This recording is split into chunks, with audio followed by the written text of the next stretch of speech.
Wednesday, September 5th, 2013, and this is the Board of Selectmen meeting. First up on our agenda is a discussion with the Department of Transportation regarding the maintenance of Route 117. And Don, maybe you might want to give us a little synopsis of why these folks are here tonight. Certainly. Thank you, Mr. Chairman. A few weeks back, I met with the District Director, Jonathan Gulliver, and some of the staff to discuss, largely to discuss the ongoing issues that we had with the traffic light at the intersection of 495 and 117. And the staff had done some work, some pre-work before the meeting, and had made some adjustments that they were very hopeful would help rectify the situation, and it appears that it has been quite helpful. So the efforts are very much appreciated. While we were having the meeting, we discussed the potential redesign, the improvements at the intersection, and when we started talking about certain concerns about life safety, which we all have, I started talking about 117 in the larger context, for instance, the intersection at Still River. And I made the comment to the director that if we could make some real strides in life safety issues on 117 if responsibility for maintenance of 117 were returned to the state. It had transitioned to Bolton in the 1950s, and I gave a brief history as to how that happened. And I thought it would be helpful for helping them move up on the tip list in order to be able to get the funds faster for the intersection. Certainly they would have the resources to be able to deal with issues like the 110, 117 intersection. And to his credit, Director Gulliver thought that was an excellent idea. So we talked about procedurally how that might happen and if there might be interest on the part of the town. So the gentlemen that are here tonight are really here to help further that discussion and try to answer any questions that the board may have. Personally, I see this as a tremendous opportunity for the town from a financial perspective, and again, the benefit to life safety over time, I think, can be huge. And certainly DOT has resources that we will never have at our disposal to be able to deal with some of these issues. So that being said. Should we come up there? Sure. Is that what normally happens? Okay. The hot seat. They've got the camera engraved on those spots. Well, my name is Barry Laurie. I'm the operations engineer for Mass DOT for the Highway Division, District 3 in Worcester. My colleague Tom Emmerich is same office. He's our utilities and constructability engineer. Thank you for having us here tonight, and we'll try to be brief with any formal presentation and get into questions.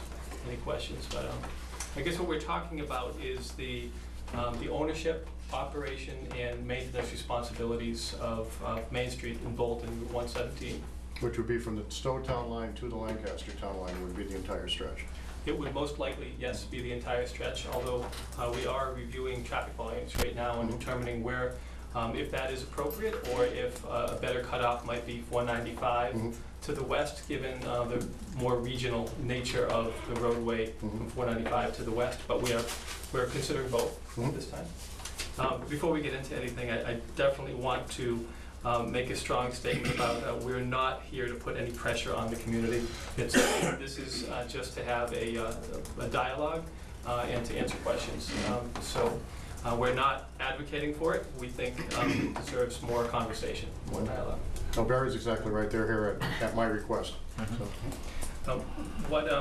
So, generally you're spending your Chapter 90 dollars today maintaining all of your roads in town, and that includes your 117. And I have to imagine that 117 takes a lot of those dollars, given it is 6 miles long, relatively wide, and it requires a lot of maintenance given all the traffic there. For the past 2 years, we put all of our Chapter 90 money into 117. Okay, yeah, so that is a lot. So the town would benefit financially, as you've stated. You'd no longer have to repave the road, repair potholes, respond to emergencies, drainage improvements, street sweeping, drainage cleaning, pavement markings. All of the assets along the road would be maintained by Mass DOT.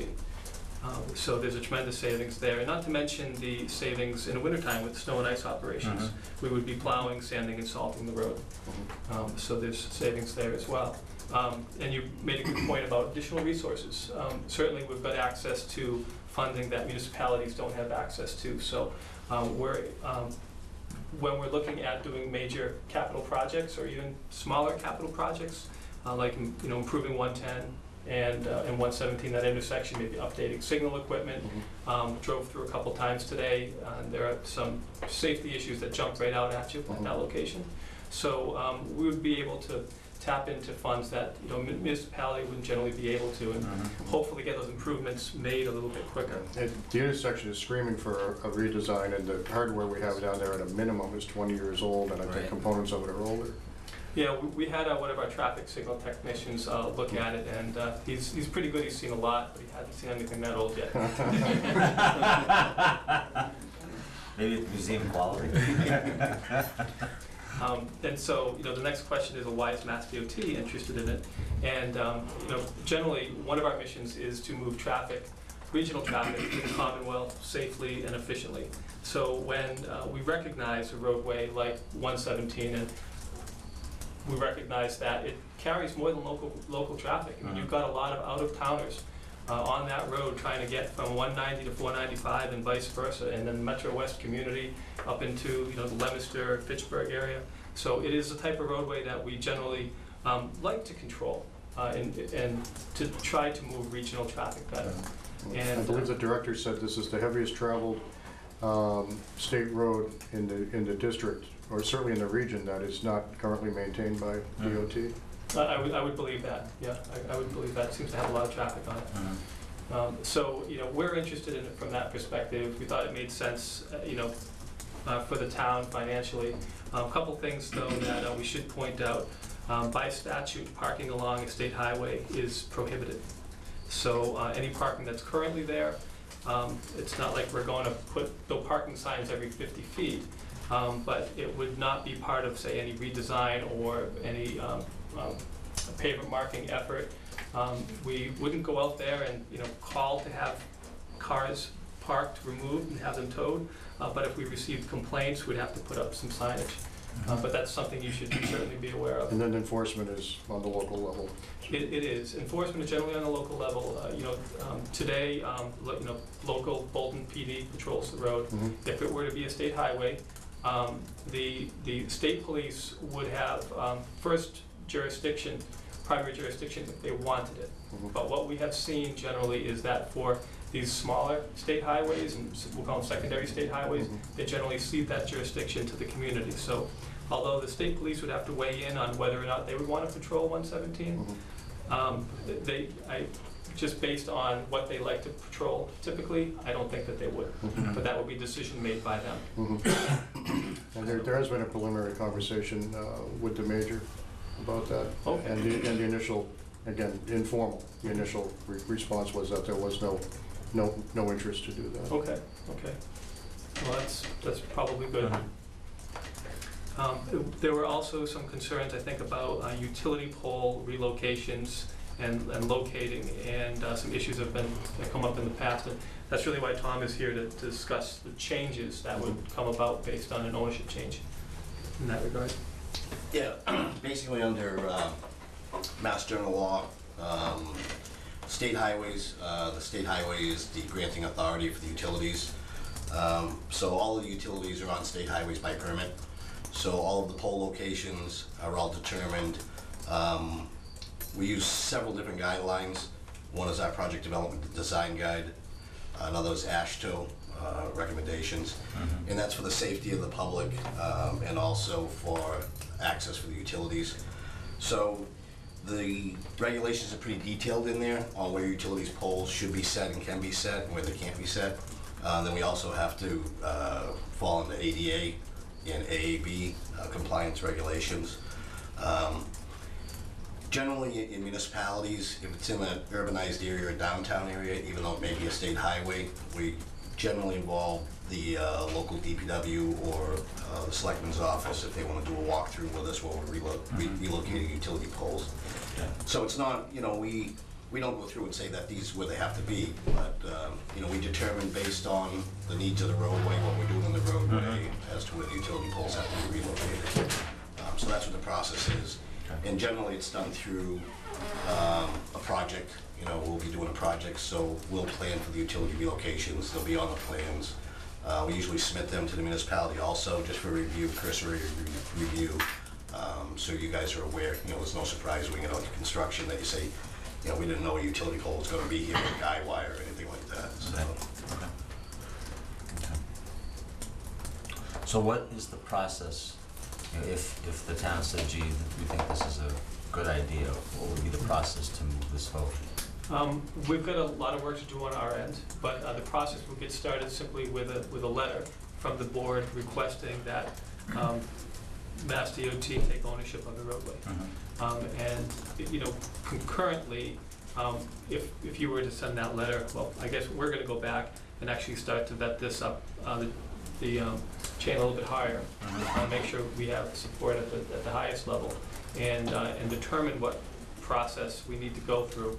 When I spoke with our layout section today, we don't do this very often. We're normally trying to discontinue State Highway back to the municipality. So we've got a clear process for that.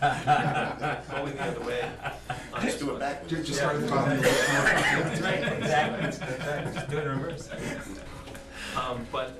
You know, we would do a full survey of the roadway, you know, two-dimensional survey of the roadway to understand exactly where the property is, and probably set all the bounds along the corridor.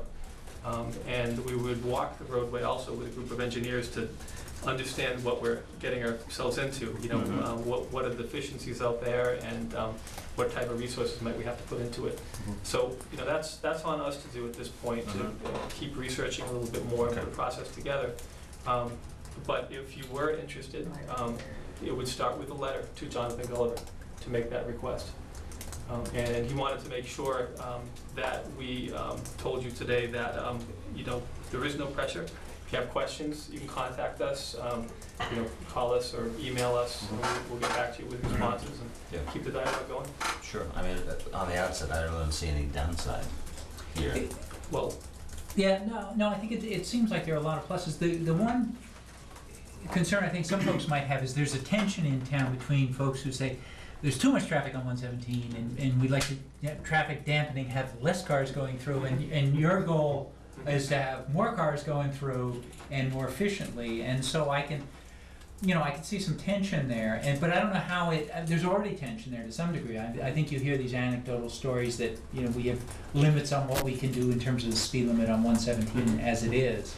So I don't know how, in reality, things would change much under your tenure. But for example, could the state say, you know, we want the speed limit to be 50 in front of the high school because we, you know, it's as long as the kids stay out of the way, it's a clear shot. Let's, you know.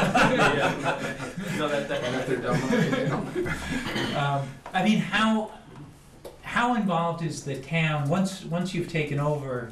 What's our role on those type issues? Is that going to change?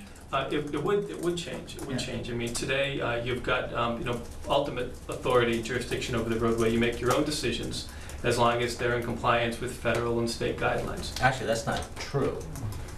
Haven't we tried to get the speed limit reduced in front of the high school? And Yes. Except for about 10 things. We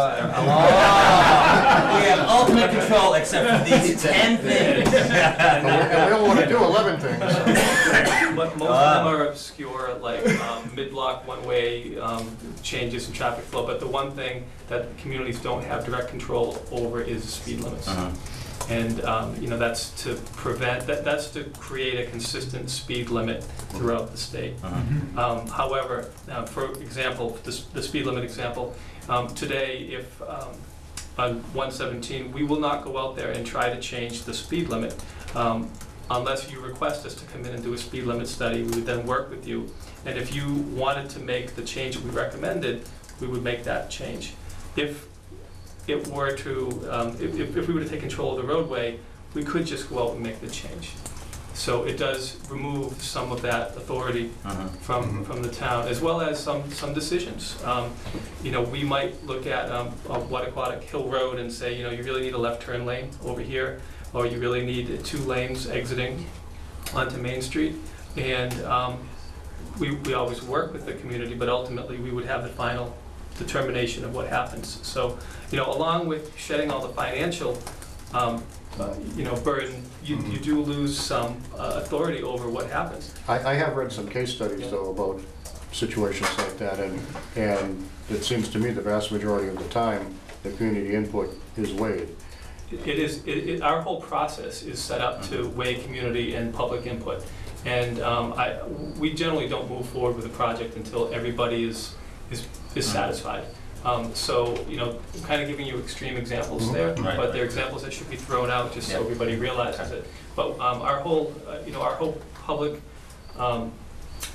process now, and outreach process, is very deep, and we really stress that initial public outreach, working with the community and the local abutters, businesses in the area, to make sure that we're doing what's right for everyone. So we generally just don't, rush in and make changes.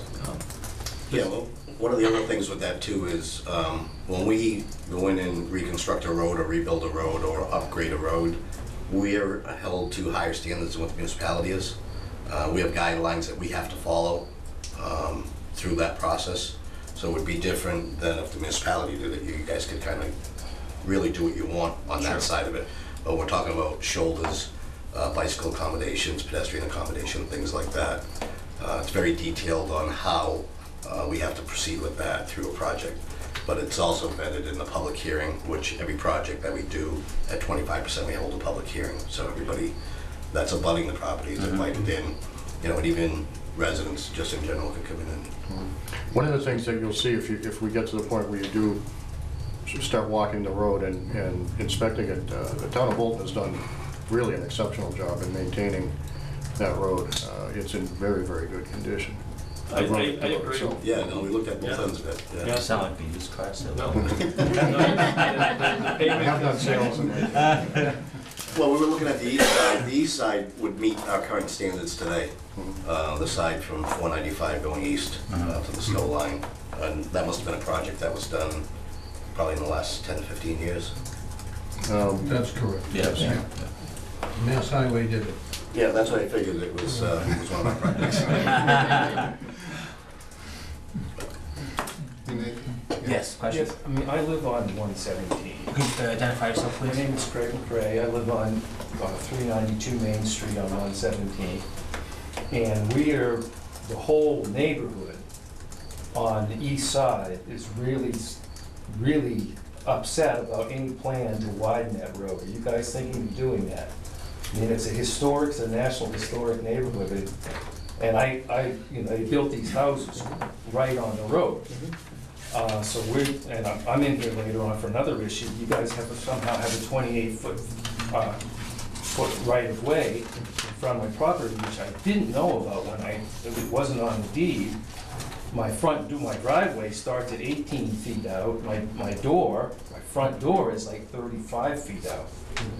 So we're really, essentially, any widening you do on the east side of 117 is essentially an eminent domain and making my property worthless. So I'm really interested in what you guys have to say about what plans you. I've been there since 1750. We have absolutely no plans to do any widening. We haven't looked at the road in detail like that. But initially driving the roadway, as we have been for a couple months, a lot lately, I think we would look at maybe some equipment upgrades generally. The traffic signal at 110, upgrade the equipment there, maybe upgrade pavement markings. Really local, lower cost maintenance type improvements, but not a wholesale widening of the road for 2 miles, taking out trees and moving sidewalks, eminent domain.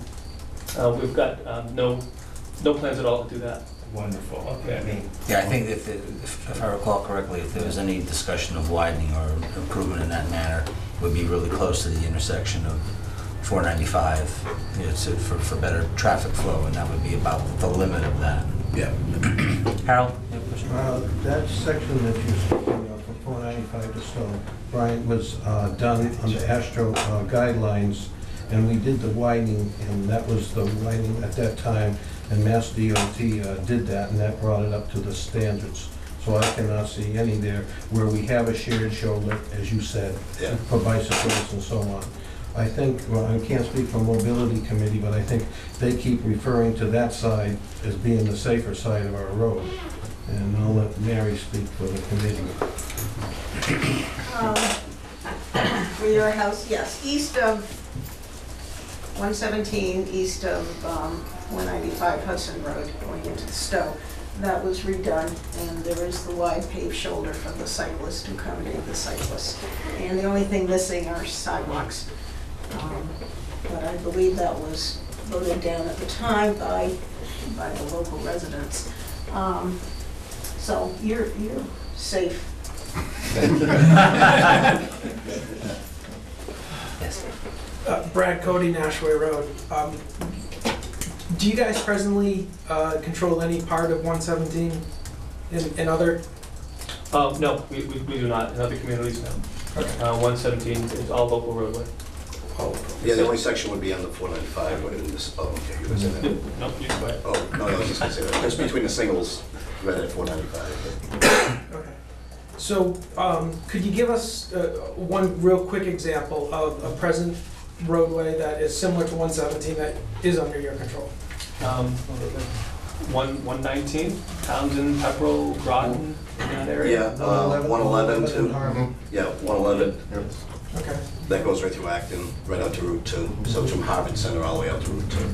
And if you look at that road there, you'll see it still has its rural One little character. section of Acton that we don't have. So you're in charge of 111 from Harvard Center to 495? No, to Route 2, beyond, Oh, yeah. beyond 495. Through Acton. There's one Well, it's just segment. repaved. Yes, there's one segment in West Acton that's not state highway that belongs to the municipality. So not in the other direction? Yeah, from Harvard Center at the, what school is that? Brownfield. Brownfield School, from the Brownfield School, all the way across 495. And that's, you're not? That is state highway all the way through there. Across Route 2, towards the To road. Route 2, over 495, right to Route If you go 2. past Roche Brothers, Oh, okay. that's what Yes. yeah. It ends right at Route Route 2 2. right there. So, could you give me? Long way to read. What's that? Along with it. Yeah, long way. Yeah, well, did you ever fix the reflectors? I don't know if we did not. That would be maintenance. So could you give me some sense of what those folks that do live along 117, what types of concerns have you heard from communities in the past where this has, been up for debate? Obviously the widening, so you guys are fairly confident that that would not take place. That if certain situations, there might be a left-hand turn, anything else?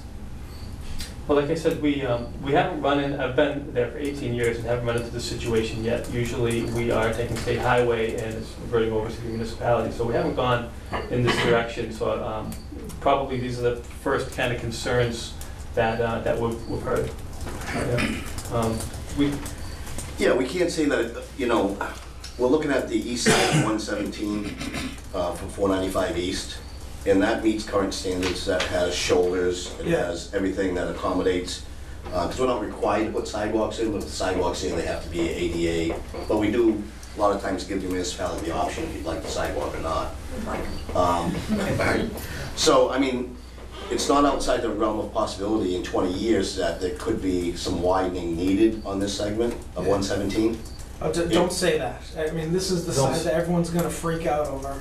So, Well, like I say, I'm not saying that it will happen, but I can't say that it won't happen. Yeah. That's what I mean. It all depends on traffic volumes, the safety. As Barry alluded to, that our goal is to move regional traffic through.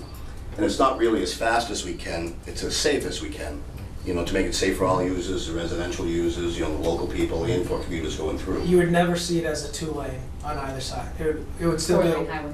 4-lane. I doubt it would make a good 4-lane No, roadway. yeah, I don't think it would There's ever be too many that. constraints along the way. And plus, you guys have a historic district through that segment that, we've noticed. We have a cultural resources section in Boston that looks at the historical aspect of our roadways, when they go through historic districts.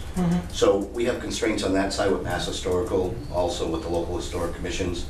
on exactly what we do in those areas. So I don't, there's no way I think we'd put 4 lanes through there. The only thing I'm would just be, I'm just going right to jumping the shark. Yeah. Because that's what's gonna come out as, they're looking to widen it to a 4 lane, so I'm just, the possibility would exist that we may have to include shoulders at some point, someday, but that would be, great, safety, excellent. You're resurfacing the road now, and otherwise it's in very, very good shape, so we wouldn't probably touch that for 10 or 15 years. at least that, yeah. And so, it kind of buys a lot of time, and then, like you said, we're really looking at maybe some shoulder widening or Sidewalk sidewalk. improvements, ADA Yeah. accessibility issues. But a 4-lane, we would never try to push a 4-lane highway through, on 117 through these communities. It would never happen.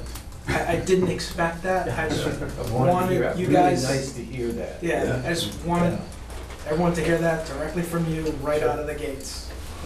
Writing it down, so. Well, if you travel 117 from where it begins all the way in Waltham, Yeah, you don't get 4 lanes until you get to the intersection of 117 and 190, where there's just the on and off ramp stuff, and but that's it. Mr. Wysocki, I completely understand. Yeah. You know where these things go Right, there, right. so I'm just, Yeah, the only purpose of that was for the development that was put in there. Right, exactly. So that was mitigation. Yes.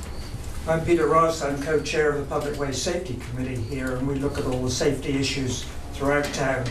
I've got a couple of questions. One is that there's some potential development work in the offing around 495, 117, both on the east side, where there's a vacant, potentially commercial property up there, and then there's a village overlay plan taking shape that might cover the western side of 117, just near the traffic light. Would we be working with you to make sure that traffic safety is maintained during the planning phases, not when the whole thing's done and we say, hey, there's a lot more traffic here than we expected? We'd like to see some planning going into that.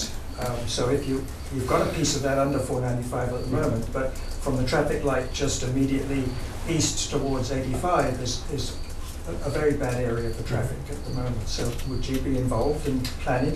We would generally not be involved in planning unless the property abutted a state highway, Which it would. which it would in this case if we were to take control of it. And at that point, they would need a permit from us, and we would work with them to evaluate the traffic impacts and then mitigate the traffic impacts. Okay. But even today, if they don't require a permit from us, you could still contact, our office, and we have somebody who would work with you to try to make sure that, any impact on your roadway or our roadway is being adequately mitigated. So, we still work with you.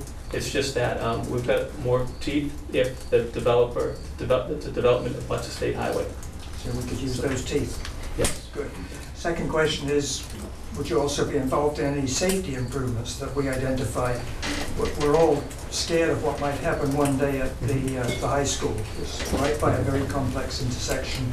It's on the way to the dump. It's got commuter traffic and everything else. So would you get involved in any potential safety redesign there? We would, absolutely. If it's the high school that abuts a state highway location, then we're kind of partners in making sure that section of road works well, works safely. Good. So, And then, Oh, I just wanted to add to that. One thing, if this becomes a state highway, then any alterations to any driveways on the state highway have to be applied, you'd have to apply for a permit. I see. So any adjustment, which would be an increase in traffic or width in the opening, all of that would have to go through the district permit section. And it would be reviewed for impacts to traffic, impacts to, abutting properties, whatever it may be, so. But if you're trying to improve the safety and you're using the AASHTO guidelines to do that at that intersection, then we could really use your help in helping us redesign it. I've got a third question. I'm also on the mobility committee, and while we thought that we're thinking, the town agrees that it's really a lot better now that 117 East has been redesigned. West of Harvard Road or west of the built-up area is a very dangerous area for walking and bicycling. It's very narrow, so we want to keep on pointing out that that's an area of concern. So again, if any either design guidelines or help in that area would be greatly appreciated. absolutely. And you've got an opportunity right now where you're resurfacing a section of road to try to make some of those small changes if you can, just with pavement marking design. Right, and I think our DPW Director, Harold, is quite in line with that. Excellent. Gentlemen, any other questions? No? Okay. I'm sorry, I just have one. Terry O'Gillian, Chair of the Advisory Committee, and I live on Bond Hill Road. I know this is really preliminary, but and I know you haven't done this, so I'm asking this question, like, how do you make this decision? But timing, is this, if the Board of Selectmen sends you a letter, and is this something that you envision is years out, or? You know, we were talking, it's a great question, we were talking about that earlier today, and we thought, just from a process perspective, we would need at least 1 year, but probably 2 years, and maybe a little bit more than that, to go through the whole process. Okay, good to know, thank you. Any other questions? Yes. Is this plan really for all along 117? I mean, you're gonna do different, other towns on 117 also? Not just both. Well, we have not approached any other towns yet, but it's the section between 190 and 195 that we thought was a nice east-west connection between two north-south corridors. So, we would be probably talking to Lancaster next. So you wanted to improve that section there? Well, I think we want to have discussions with Lancaster to see if they were open to the idea. Yes. Although we haven't had it yet. We're starting with Bolton. Yeah, just so we're clear too, there isn't any planned improvements on the roadway if we did take it over, if it was to come under state control. The only thing we would do is safety improvements on existing pavement markings, signage, things like that. If we accepted it in 2 years, we're not gonna come through and widen the road out and do all kinds of improvements. Right, the only plan that's being discussed right now is, and it's only near 25% This is completion now, 117, is 195. the intersection, right? Yeah.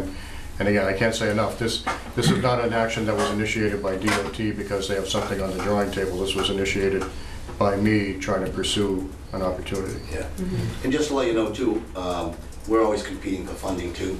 Barry said we have more funds available, but we also have more roadways.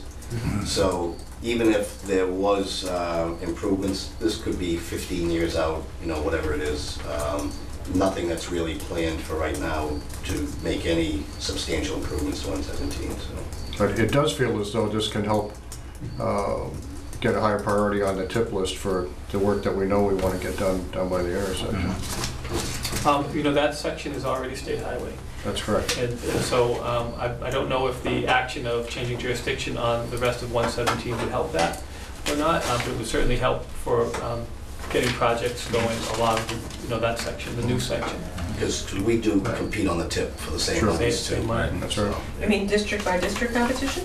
No. Municipality and state, that's where all, the pool of money is the tip. So any improvement projects that we do for roadways comes off the tip. We do have special funding for bridges and things, but that pool of money is for any project, state highway, municipal roadway. So we're always competing for funds also, so. And this is probably the right time just to let everyone know that we are planning to do some resurfacing on 117 within the limits of state highway within the next probably 2 months. And just from really signal to signal. So we're going to resurface that section and put back the pavement markings in a different fashion so that hopefully we can move, our analysis shows that we'll be able to move more traffic through the interchange and take care of some of the bottlenecks. We had discussed that at the meeting. It was still a potential at the time, but we hadn't discussed it as a certainty, so I didn't, I kept that quiet, and so. Excellent. So it's no longer quiet. It's no longer quiet. But that's great, because that's a low-cost approach to offer an immediate impact until we can get the actual work done. Project, sure. So that will be, our goal is to have those signal improvements, pavement marking, and pavement improvements done by the end of this year. Great. Martha, you have a question? Martha Remington, I live on 117. Is this going to give us more or less control on the speed limits of the road that cuts our town and has each other? We already discussed that before you came. Sorry about that. And the answer is probably a little bit less, but we're still gonna have input. Well, I'd just like to mention that I've always thought that 40 miles an hour from Sugar Road to the Stowe line, 45 after Meadow Road, is a very unrealistic speed because the signs are always placed before the intersections, and that means they speed up before the intersection with 85. And It's 50 for a miles an while, hour between for a- Meadow Road and Hudson Road. for a while, yeah, but that's less settled. For a while, between True. 495 and Long Hill Road, it was thickly settled in that area. And 40 miles an hour, there were children, many children, this is years ago. You know, you have to take into consideration their, and it really degrades the quality of life of the people who live on that highway if we can't have a little more control, like a stop line so they don't block the intersection at 85, so they can pull out. Everybody blocks intersections, but if there was just a line painted there that this is where you should leave this open, it could help with the traffic, because nobody wants to let anybody in.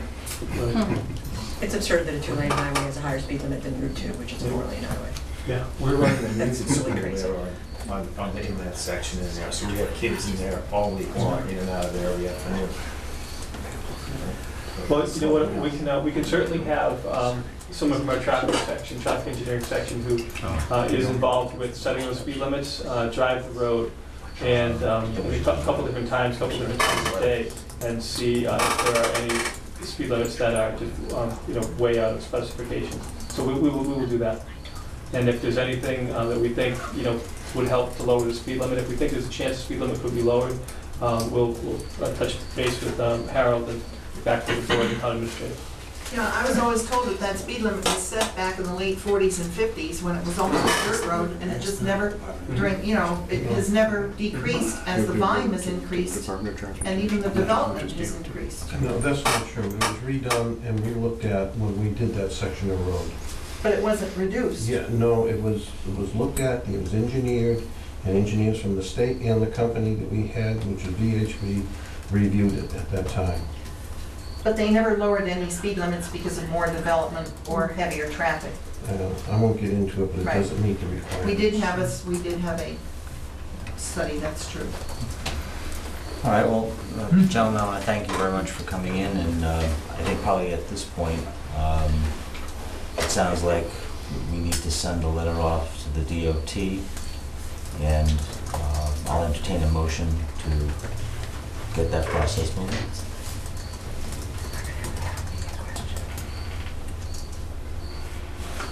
Guess I want to think about it a little bit more.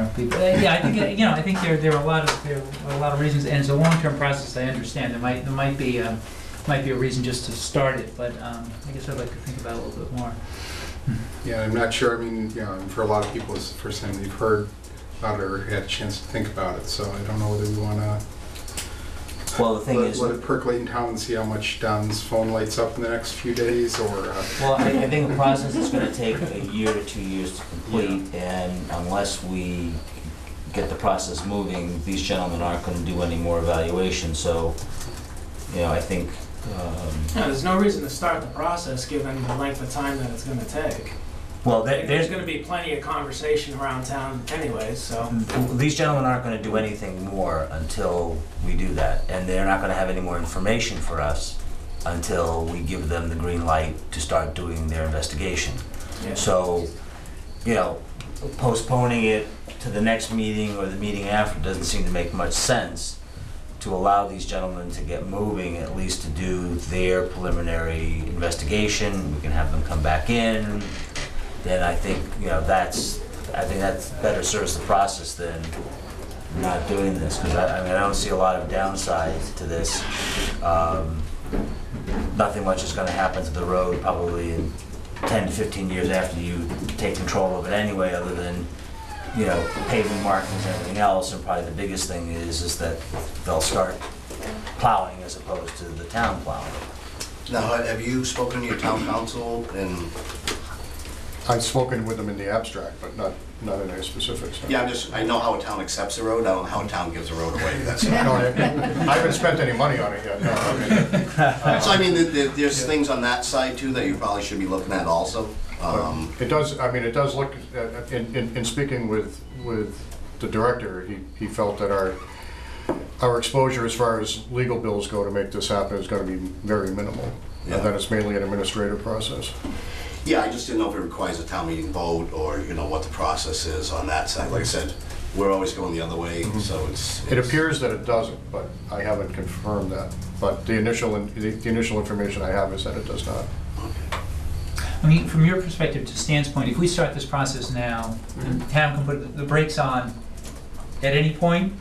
Or would you prefer that we not start the process if we might want to put the brakes on? You know, I think we're gonna go back and we're gonna start looking into this further. So if your letter came in now, or it came in a month from now, we're gonna start looking into it a little bit more on our end. And if we run into a roadblock, we'll get back to you and let you know, hey, we can't do it for this reason. But I don't think there's an urgent need to get that letter to us now. We have enough work where, you know, we could wait a couple of meetings before it came in. No. But it wouldn't hurt either. It's not gonna affect what we do Right. moving forward, and at any At point. least not in the very near term. Yes, yep. Yeah, we're not gonna just walk away from it. We'll, Right. like Barry said, we'll investigate on that side to see if there's any other glitches that we may run into or what other direction we may have to go. And that gives you guys time to discuss it a little bit more in depth and decide if, you know. But if you decide that, you know, you decide not to pursue it, and you already requested that, you know, we look into it further, just, you know, send us another letter. Never mind. Never mind. Change Never that. mind. No, that happens. Yeah. Sure, that happens, yeah. Yeah, and it's not anything that we're gonna commit to in Yeah. 5 weeks' time or 6 Right. weeks' time. So There's But- through the process, we'll Right. have plenty of time to. But at some point, it will be difficult for us to discuss this Right. with people in Boston, what it needs to go through if we don't have a formal request from the community. Right. So we will I need that. understand that. Okay. Or would you gentlemen prefer to wait a bit? Yeah, I think so, just because, I mean, for a lot of folks, this is just, you know, it's just come up, even though, I mean, there's certainly a lot of, there are a lot of pluses here, but I think just because it's the first time people are hearing it. Okay. That's So fine. we can make it an agenda item again then for the first meeting in October, I would suggest. Yeah. Yeah, no, it's a good idea. All right. The one other thing that we didn't mention, did you have to chapter 90? Oh, right. You want to mention that? This mileage would be subtracted from your chapter 90 funds, so it would be reduced. We've by already the done 6 that months. calculation. It would be about a 10% reduction in our Chapter 90 funds, which when we do the cost-benefit analysis, we still come out way ahead. Mhm. Great.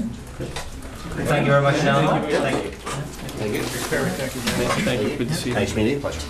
Thank you. Thank you. Thanks a lot. Thanks, Don.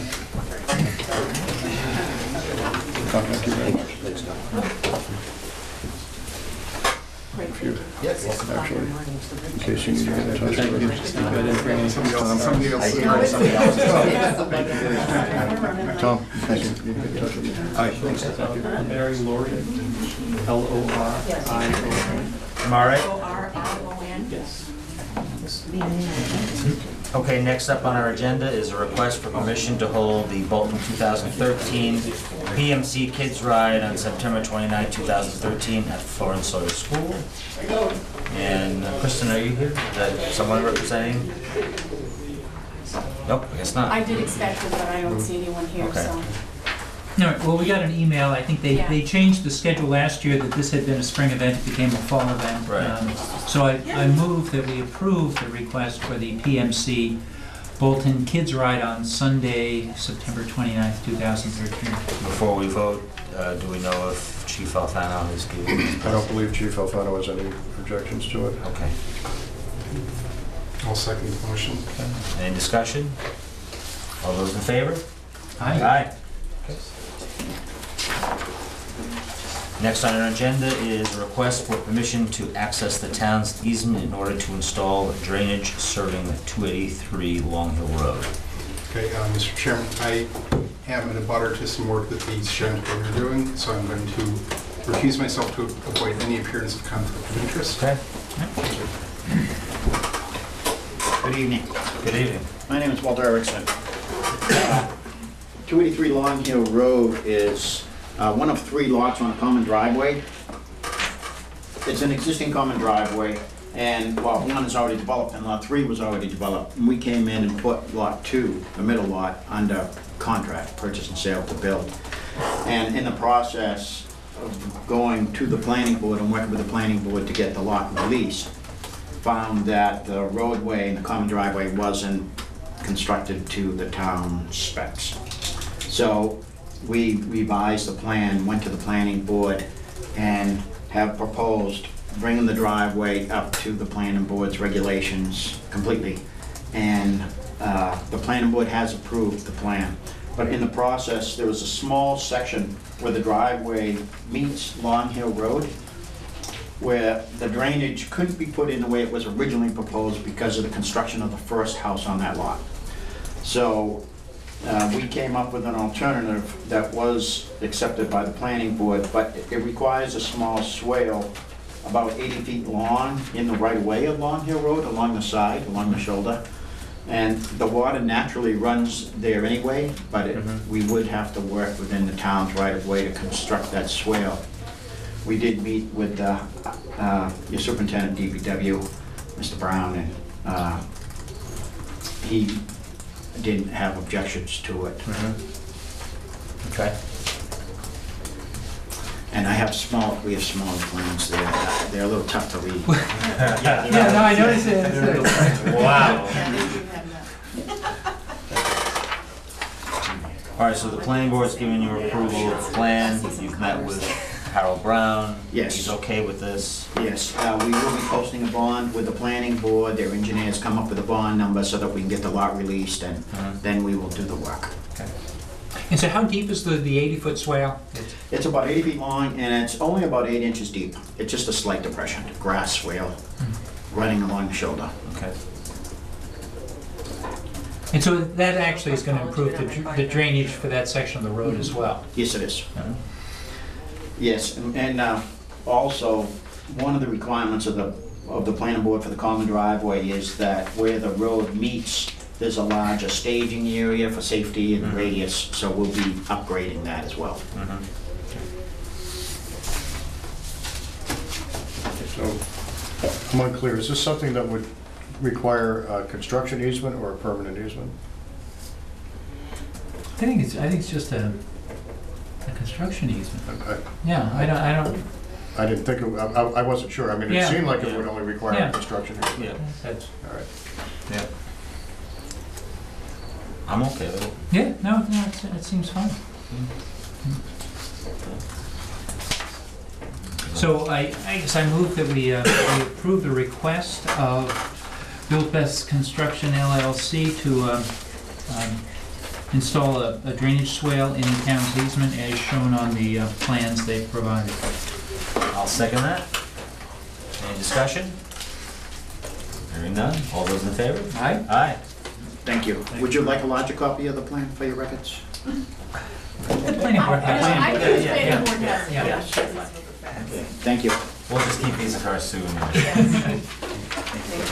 Thanks. Okay, next up is a request. Tell Mark he can come in. There he is. Request for permission to place a privacy fence at the corner of 392 Main Street and Long Hill Road. Come on down.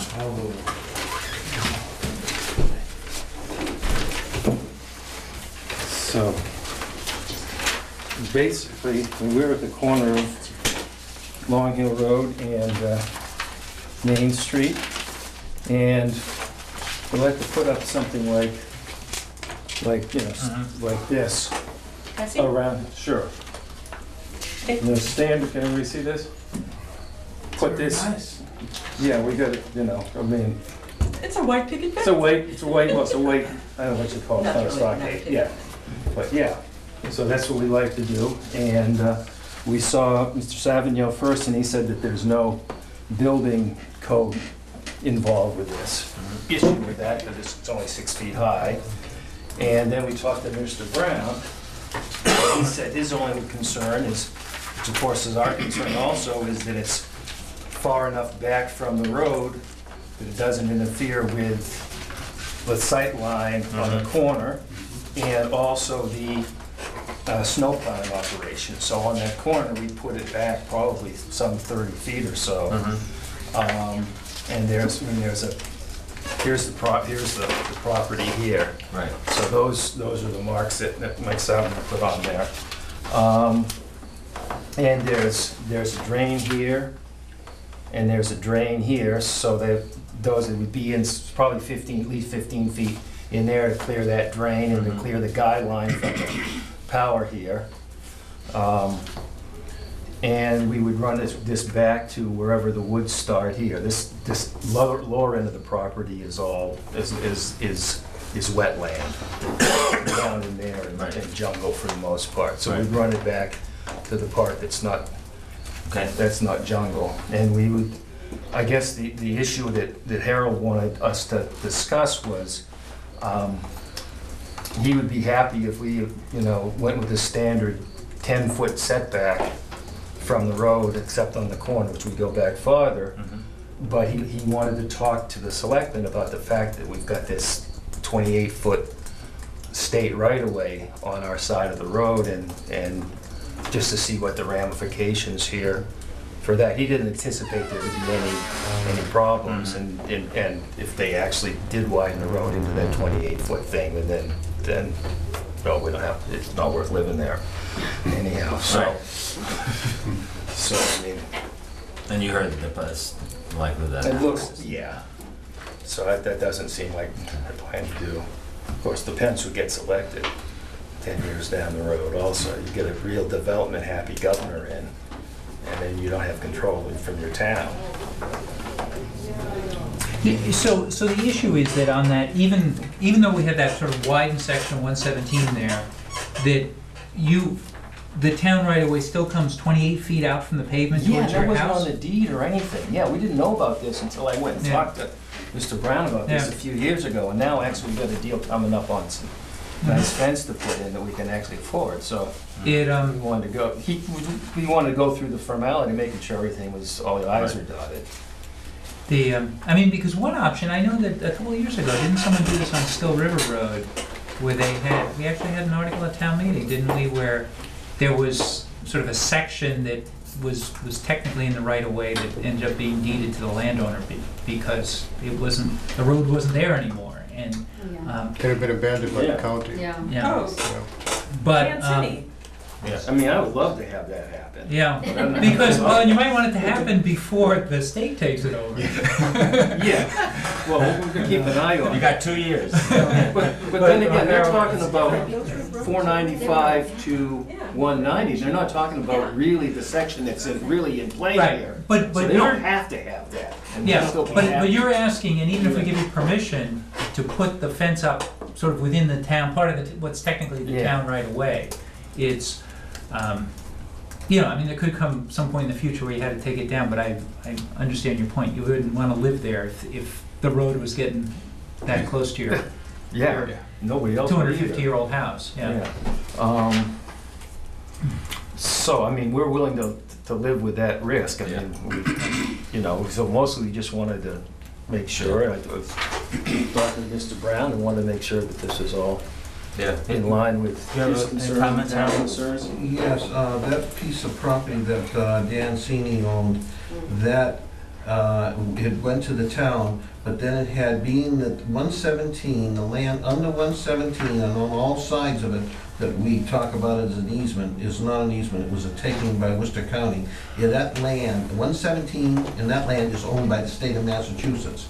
And Dan Sini then had to petition the general court to have that land turned back to him, if you might remember that. And that's what he had to do. He had his cousin that was a lawyer or someone look into it. It took him quite a few years. Yeah. It was quite the process. See, 117 was owned by the state anyway. You mean 110, is that 110? What? 170. On this side, right to the 110. houses. But 110 is owned by the state too. It goes, it's Oh, all I see, both of them. all the way Okay, up, so it's this not- whole thing. It was All the quite way the up to the process. It took him house, both several sides of the years. road. Is 10 feet off the pavement though, where he's proposing this fence, does that make sense from your perspective, or should? I'd like to see it a little further back because of the plowing and what the plows, the weight of the snow and what they can throw. 12 feet maybe? Probably 15 feet, so it'd be better. But even then, it's at the owner's risk. If the fence goes over, it's their I risk. mean, we It's just like- know where the snow goes. I mean, 'cause At this we- point, if we got to that, it would be just like a mailbox. It would be, it's completely at the owner's risk. Right. If it's damaged, it's repaired 100% at the owner's expense. Oh, well, we live with that, because we know where the snowplows go. Hi, it's Peter Ross, co-chair of the Public Workplace Safety Committee again. We did most of the work in putting together the line of sight bylaw. And I looked at this intersection, and I used to commute past it for a long, long time. It's on a busy stretch of 117. It's also on the corner of, I think, a cut through from Hudson to 495 North, typically used. So it's a very busy road. So we have to look at the sight lines quite carefully. But the thing that's in your favour here is that it's on a curve. And so any traffic coming out of Long Hill Road can see quite a long way down the road, I think, as far as On that corner, we plan to set that really quite far So- back, probably 30 feet or more. Yeah, that would on be that fine. corner. So they can- The basic guideline is that any car approaching that intersection should be able to see you from about 500 to 600 feet distant. Oh, sure. And I think that's the case from my experience of that I mean, intersection. there's a pole there, there's a light pole with a guideline, and then there's a, a storm drain that goes back 15 feet, and that's probably 35 feet away from that corner anyway, so we're, in that area, we'll clear that very clearly. And we need to leave space there for snow, because that's where they pile up a mountain of snow Yes. and completely wipe out any visibility. Yes. So I don't think we see any issues. We haven't seen the plans beforehand, but Mike Saban, you had seen it, and Harold. Yeah, and here's what we're looking at. Yeah. I don't know whether, he said it didn't need a building permit to. He said it put the didn't need fence a up. building permit. Then that's his decision. He's Yeah. got the option to request a building permit if he thinks there's a danger at that particular point. And say it's the first time we've seen it, but what's in your favour is the curve in the road. If you were living on the corner of Sampson Road, the south side of Sampson Road, which is the opposite situation, then we'd have to look at it a whole lot closer. Sure, yeah. But this one, I don't think from Public Way Safety Committee we've got any great concerns. Great, thank you. Martha? Yes, Chairman Wysocki, Martha Remington, representing the shady tree replacement people. This property had 2 town trees put on it, and I was wondering if the fence would include those or if they would be excluded. And also, there's an historic fence post there at the end that usually got knocked over, but last year didn't get knocked over by the plows. Yeah. That slab, whether those would be outside the fence or inside. And personally, I would prefer the trees be outside, even though they are victim to plowing. But, Yeah, you know, we'd like to appreciate those trees as much as you folks do. I think we can put it behind, what we're doing with that corner, we're gonna put, behind those trees, we're gonna return a big chunk of that corner back to forest. Yeah, right. Behind those For trees. privacy, yeah. So your 2 trees, one is in about 15 feet. Well, they're your 2 trees, but I think they're on your property, they may not be. They're right about where we were gonna put the fence. We could put it on either side, and we haven't decided yet. And if you have concerns here, we can talk about it. And what about the stone slab? Stone slab would be Would be outside out, that fence. yeah. Yeah, that's I 15 mean, feet back from the I corner. personally, living in the neighborhood, would prefer that the trees were outside. Now, is this gonna be a patent leather shiny fence? No. Come on, man. I don't even know what that means. Looking at this. We'll put paint Just on with the it. plastic still on Okay, it. so That's what we're looking, standard, old house white fence. But it's gonna be wood or plastic? Wooden, of course. Oh, okay. Well, I just wondered, because, the thing about the plastics is they look great, but boy, at night when the lights hit them, Yeah. whoa. Yeah, no, this is standard old New England wood fence. Standard is that. So, anyway, I don't know how far those trees are and what Mr. Brown So we thinks. can talk about that, you and I, we can see what. We want to be able to enjoy those trees as Yeah, much as you we're want. putting in a whole mess more trees that you're gonna like. I've noticed you have been. Yeah. Well, it would be nice that those trees are actually on town property, since it's a town program, right? I mean, The town's Yeah, not, but the tree warden had wanted them set back as far as possible because of salt contamination, et cetera, so that's why they were allowed to be in that place. You didn't use my story in the comment, obviously. I know you're exceptionally important. I try and read all your stories. I will go back and find it and reread it. Gentlemen, have any questions? Concerns? No, I think it's generally fine. I'm just wondering though, if Is it worth having it staked and, or just putting some stakes in and having us go take a look? Well, the deal Just so is, that everybody sees where exactly, or the deal is all your. the deal is, okay, I've been waiting 5 years so I could get this at a price I could actually afford. Okay. The guy has pulled them out of the ground, and we're going over on Saturday to buy it, right? If I don't have approval, then I gotta wait another 5 years to get another deal like this. Maybe never. It's a nice fence. It's, it's aesthetically appealing.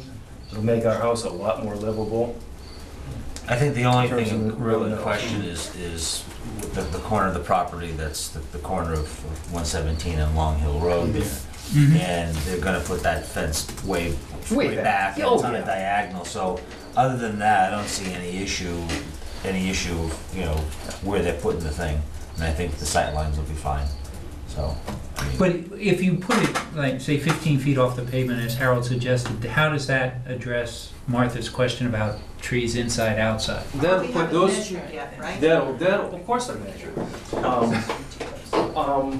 That'll put the 15-foot, one of your trees, one of our trees, is on 15 feet away. So it's right where it could go either side of the fence. The other one's about 35 feet back. Okay, so the one on Main Street is 15 back. They're both right where the fence is gonna go, so we could put it on either side, and we can look at it. And as far as, it's distance from the plow, and if Mr. Brown wants to come and look, and we can work it out, we want this to work, and we obviously don't want the snowplow to dump the stuff over. But I do my own shoveling, so I know where the snowplow goes. And we'll set back so it's not a problem. So you and I can look at this and see. Yeah, it was just an idea, I just thought, No, I thought of that, I And knew of it was course, a concern. then in 10 years, the trees will be bigger, so you don't want it so close it's gonna Of grow course, onto your yeah, fence too. yeah, I mean, mostly we can work out some of these details, but I have to tell the guy on Saturday whether this is a go in terms of a couple feet one way or the The other. only other It's not option is cool. if you end it and have an area for the fence, you know what I mean, have a section and have the thing be as a natural fence. No, because that's where all the traffic is. Yeah. We don't want to see the traffic. We don't want to, we can, maintain the illusion we don't live in the city. That's sort of what's going on. I know you'll do your best. Well, thank you. I'm personally okay. Yeah, it might be sort of overcomplicating it to Yeah. go out and stake it and walk it and then have another meeting. Yeah. I mean, it's my loss if the snowplow nails it. I mean, I don't plan to do that anyway.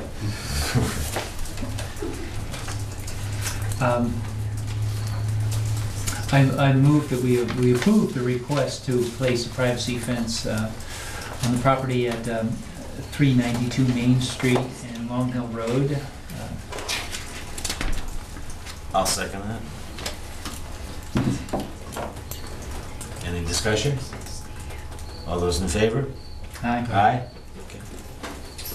Thank you, folks. Thank you. Okay, next up is a discussion regarding the Spectacle Hill Road culvert. Carol, right? Oh. Yeah, that's, don't forget. Is this your bag? We may,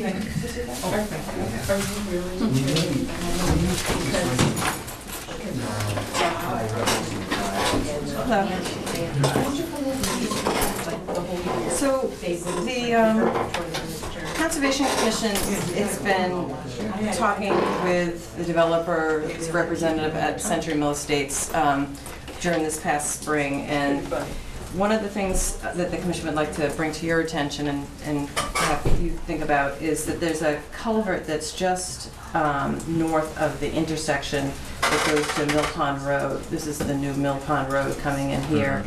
And there's a big wetland system through here and the culvert, and a wetland system on the other side. The culvert's a failed culvert, and the DPW has an approved plan to make improvements to it. But because of the impact from, the additional impact from the trucks that are driving in, they come down South Bolton Road and then turn down Spectre Hill to go in and do the majority of what's been approved for construction at this point. All the vehicle traffic's coming over that. In the spring, the DPW came to the commission and asked for an emergency permit to slip a pipe through the culvert because he doesn't want to do the major improvement, the $50,000 improvement, one, because he doesn't have funding at this point, but also because of the continued traffic and construction.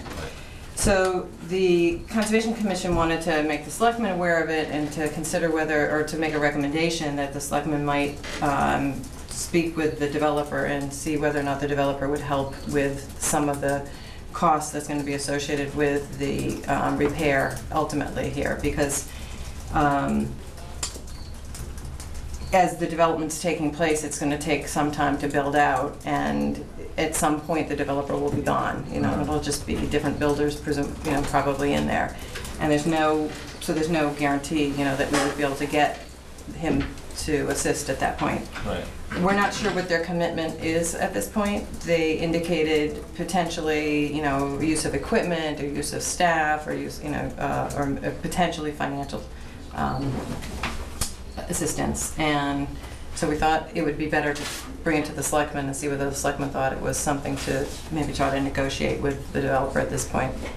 The commission's in still a position of, doing a lot of the permitting, and it doesn't seem like we'd be in a good position to try to ask for the funds. But right now, where the stage of development is, I think he's probably going to be looking within this next year of doing the next phase. And so there will be, again, continued additional equipment and vehicles coming over it.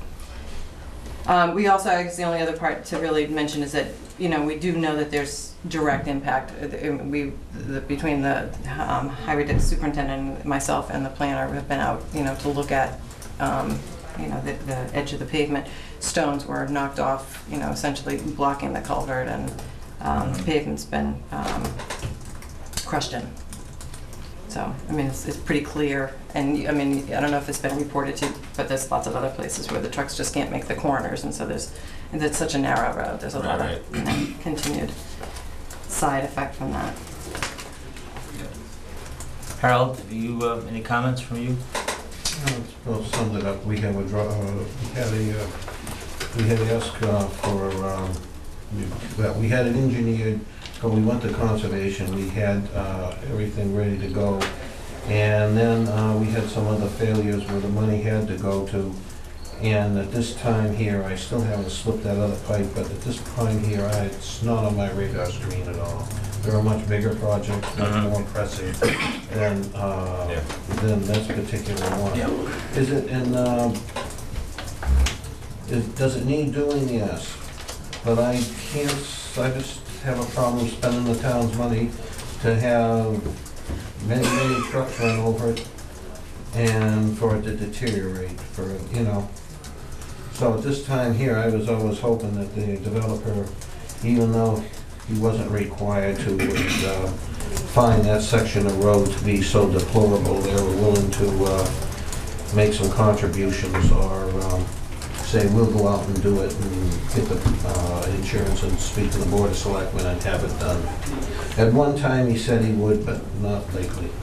Are we talking about just slipping the pipe in, or are we talking about putting a whole new culvert in? But right now, the short-term fix is the pipe. That'll work in the short term. Okay. There are other problems too that still have to, and another reason I didn't do it, there's other problems that have to be addressed. We have drainage problems down there, and once we do bring the extra drainage down there, where it's gonna go, and because we're gonna speed it up, and where it's gonna go, and when it goes there, how's it gonna move on the other side of South Bolton? So it's a bigger problem than just the culvert. The commission would like to see the culvert repaired ultimately because it's affecting the way the wetland's functioning. So, Right. I mean, at least doing the emergency fix, which should help. Yeah.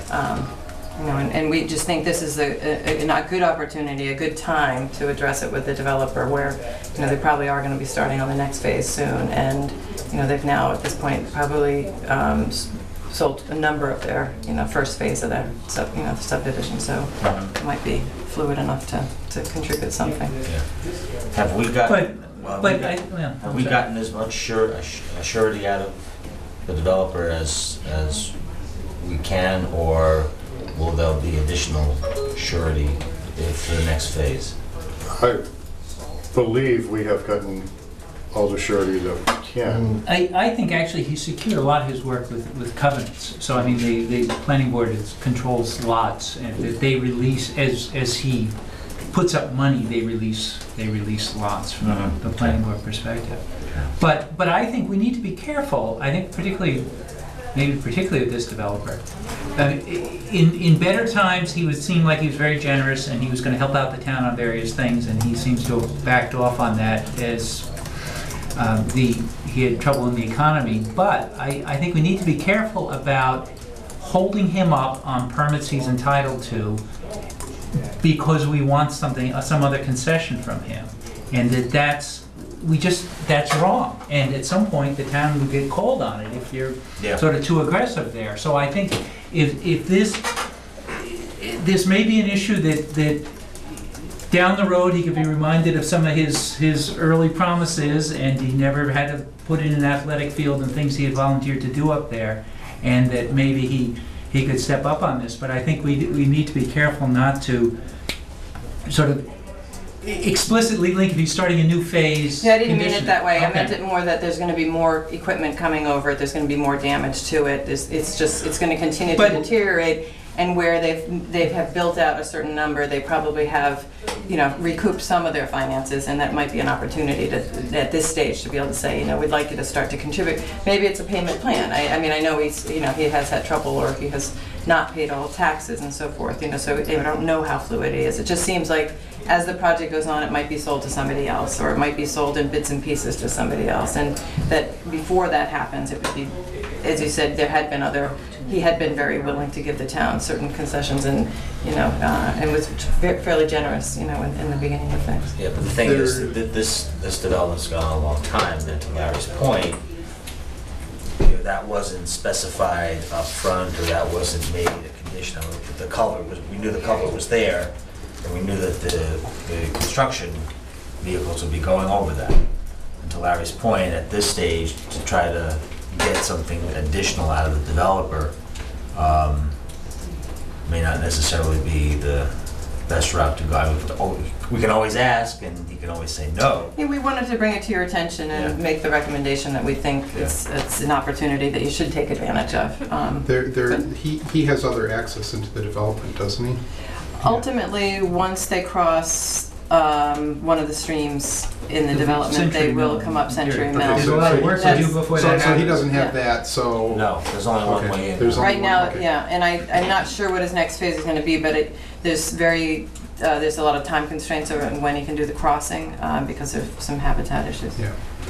This is Janet Pessatora and Maria Berman from the commission. I mean, I don't know this project all that well, because this project's been going on a lot longer than I've been involved. But didn't the developer indicate that he'd be willing to provide the labor? Well, we did, so that's what I was saying. In the spring, we had some meetings, and the representative for the developer had indicated that. So again, it was something that we discussed with them, and we wanted to bring it to your attention since we had had that discussion, and felt as though it might be the right time. So he's willing to supply potentially the labor. I think as Harold had some other conversations, and I think that he was pushing maybe not just for labor, but for some financial assistance. And so we started the discussion probably about a year ago, and maybe not quite a year ago, when the road had some serious impact from the equipment going over it. And at that time, I think, you know, we were hoping that there'd be something more. It came up again this spring, because we happened to have them in for some other reasons, and we had Harold in around the same time for the emergency permit. So the discussion came up, and they had said, yeah, we had some conversation, you know, we'd said maybe we could provide some equipment, or we could provide some personnel. The commission thinks, you know, now's a good time to go back to them and say, you know, Is this something? what can you do over these? Right, is this something the Board of Selectmen should be discussing with the developer or the planning board? What's the? Well, it's a town road, so I guess that was I why mean, we I guess thought we should be. my question, I guess, to Harold would be, is this something that we need, you know, that for safety, we would need to look at putting a weight limit on that section or something like that? Would, I can't see us being able to substantiate that. okay, you're not worried that we'll have a collapse there or something? No, I'm not worried about that at all. Okay. He's put up. No, I think it's something we should keep on our radar, Did you call but that? You've got the yellow ballast in. I've got those, and we still have to do that, right, so we still have to do this, and we'll let it dry. Right now, I have equipment problems. Right. Is this culvert under Spectacle Hill Road? Yes. Yes. Okay, thanks. Just north of the entrance It's to a Milton. 12-inch pipe. Okay. Oh, it's good that you brought it to our attention, and, you know, we'll monitor the situation, you know, let us know if there's any serious issues. Harold's gonna, when do you plan on putting in that additional sleeve in? I've been, probably not next week, the week after. Okay, so this is, I'll get the emergency, and we'll slide that pipe in. okay, And that'll do us for the winter. Okay. We'll put some riprap okay, and all right, then it's set. all right. Okay, if you do have some negotiations, if you can let us know. as Sure, well, so that, okay. we know what's happening with it. Great, thanks, Carol. I know where you sit. Thank you. Okey dokey, up next is an update on the status of the Route 117 paving plan. All right, tomorrow we'll be cutting the keyways in, which will tie in all our feeder roads, and the two ends of the project will have their keys cut in, and we're planning right now to pave Monday and Tuesday nights, from 8:30 to whenever exhaustion sets in there. I noticed there's some equipment that's being staged Yeah. on Sampson. Samson, those are the will cut the keys. Okay.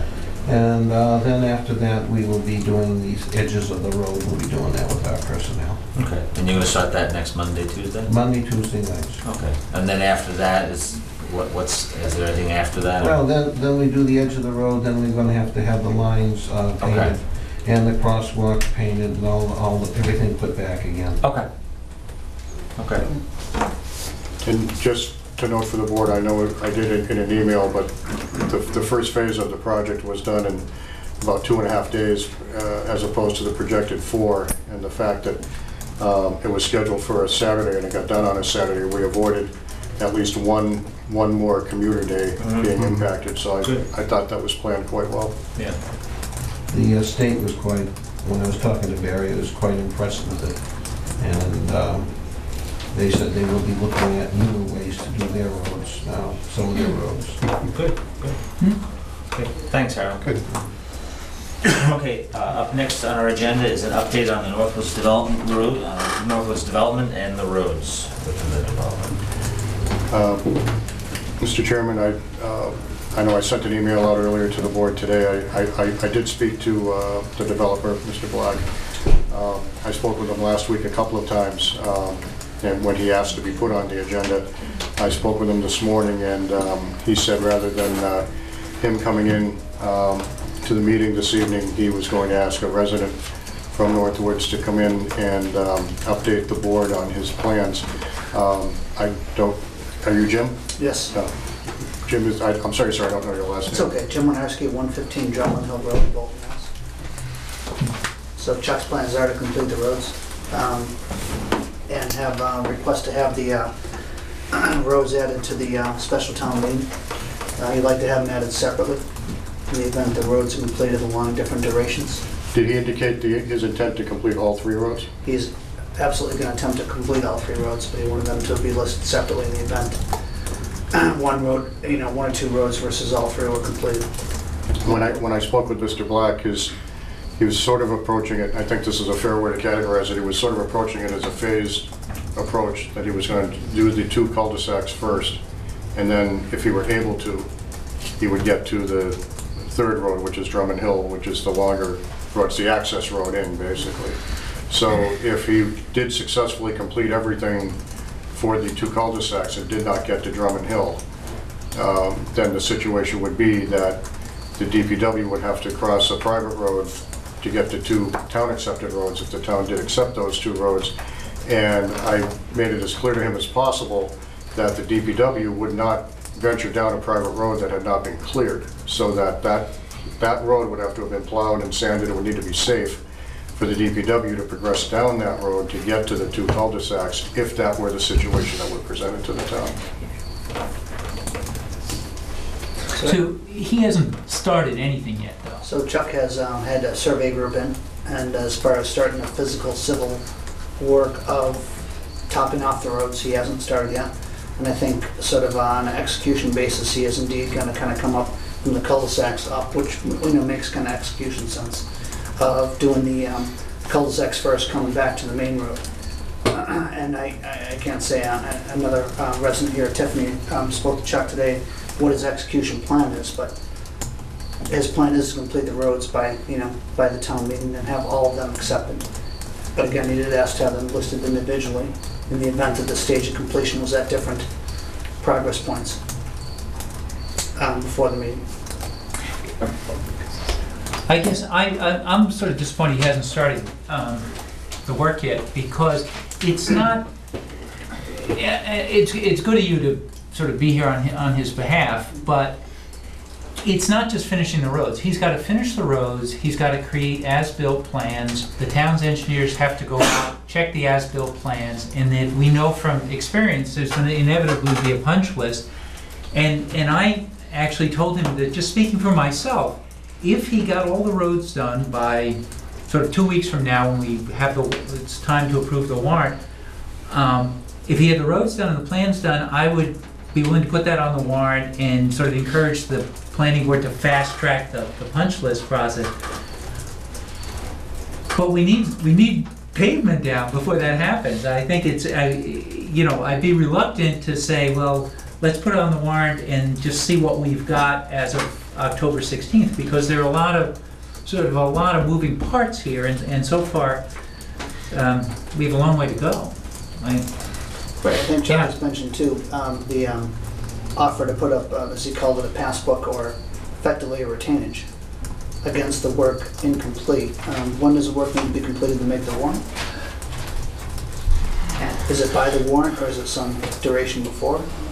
Well, I think the normal approach would be, I guess the normal fast track approach would be, you have the road seemingly done as of the time we approve the warrant, and the planning board identifies, here's some things you better fix, Chuck, or we'll stand up at town meeting and say there are problems, and that gets done maybe in the month before between the warrant being printed and town meeting. But that's a fast track approach, and I don't know, it doesn't seem like we're gonna be able to meet that schedule. And for the audience, when is the special town meeting? Special town meeting is Wednesday, October 16th. So we're talking about 5 to 6 weeks from now. Yes. So in Larry's scenario, you're not even gonna get close. Yeah, If he gets started with the work in 5 to 6 weeks, I would be surprised. Harold? He was in here, what, a month ago was when he was in here? And I mean, has he done anything? I mean, he had the punch list from the town's engineer at that point, and there are curbs that need to be reset, there was drainage that needed to be done, the top coat of paving.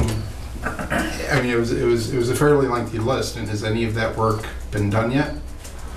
I mean, to our knowledge, he's met with the engineers in the town, but I haven't seen much work executed out. The only thing we've seen, the only thing we've seen so far is the surveyors came and they marked all the spots that they needed to mark. And in my conversation with Chuck this morning, he said that he's ordered all the work to be done. So he's, with all the people that he's working with, he said he's ordered it to be done. But we also have the cistern that the fire chief needs Right, to- yeah, I mean, like I said, there's a fairly lengthy punch list already, and that's not even, once he thinks everything is done, having the final review. And that punch list was a fairly, and that was not a very detailed review of the work out there. It was, I don't want to say cursory, but it was not, it was not going through and measuring everything and checking everything. It was perhaps not all inclusive, it was a good, it was a good summary. Yeah, that's a good way to put it. So, I'm not very keen on bypassing the planning board's normal procedure on this, especially where we haven't seen a whole lot of movement by the developer to address all of the issues that he's known about for realistically many years.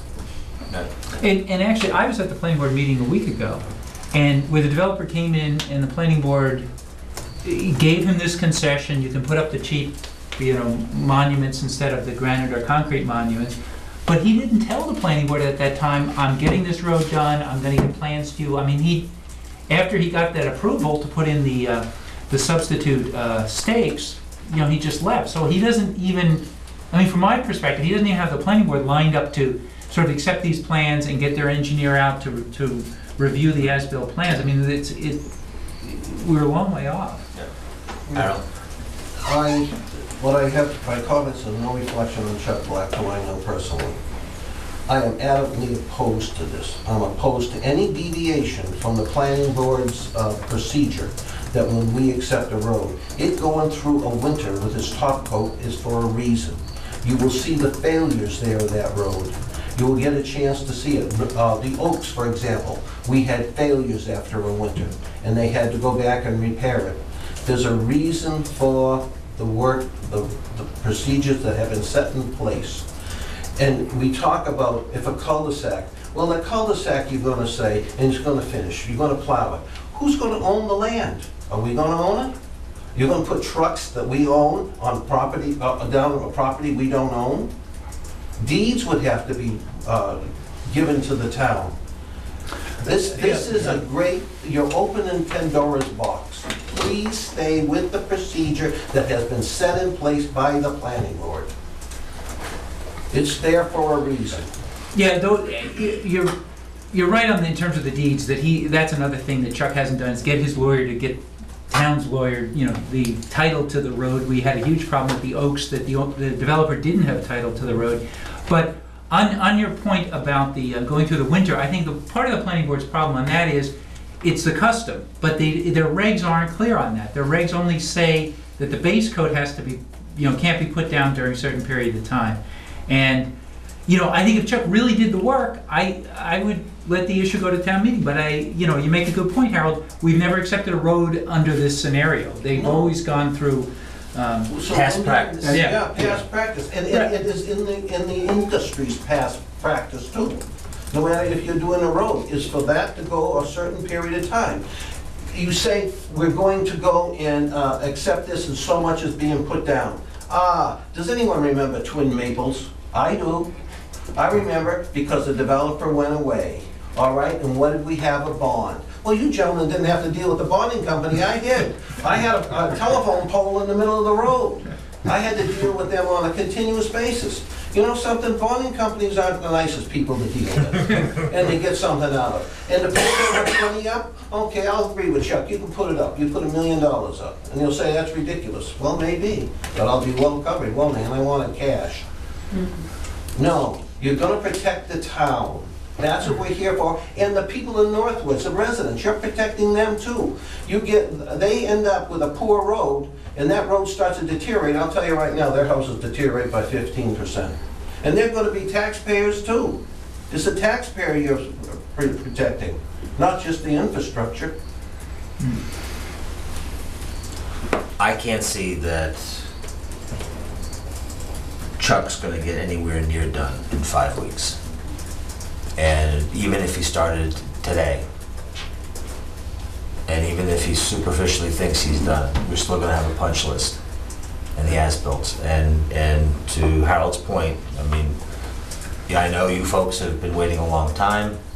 The fact that, Chuck has an incentive to get this off his back because he's the one paying for the plowing and everything else. So, only Chuck knows why he hasn't done this. Now also, I mean, this is about the first time, well, recently, that this has come up before the Board of Selectmen. So, my understanding, this has been brewing for quite a number of years, but unfortunately, I cannot support putting an article on the town special, the warrant for the special town meeting to accept the roads, because it's just too much of a liability on the town's perspective. I understand your situation, but we have to look at the bigger picture. And so far, Chuck has not demonstrated, he hasn't demonstrated for years that he's gonna get it done, and he hasn't demonstrated in the last few weeks that he's gonna get it done, so I can't see putting it on. I think the reality is he needs to hustle now to get everything done so that it's gonna be ready for the spring town meeting. Let alone, well, no, I mean, by the time he gets the work done, gets all the as-bills done, gets the engineers to review it, get through the whole thing, it may be, it's gonna be coming up on when we need to close the spring meeting, the spring warrant, that to make sure it's all set. So, I think you guys need to go back and pressure him to keep it. I mean, otherwise we're gonna be here a year from now with the same song and dance, I guess, from him, that he needs this to bypass normal procedure and for the benefit of you guys. Well, you guys need to push him to say, get it done and so that we can get it approved. This is my third time hearing the same. Before he went to the planning board, I went to Jenny, and I believe this is our third time I have heard the same scenario. So it isn't that he doesn't know, he knows. Oh, yeah.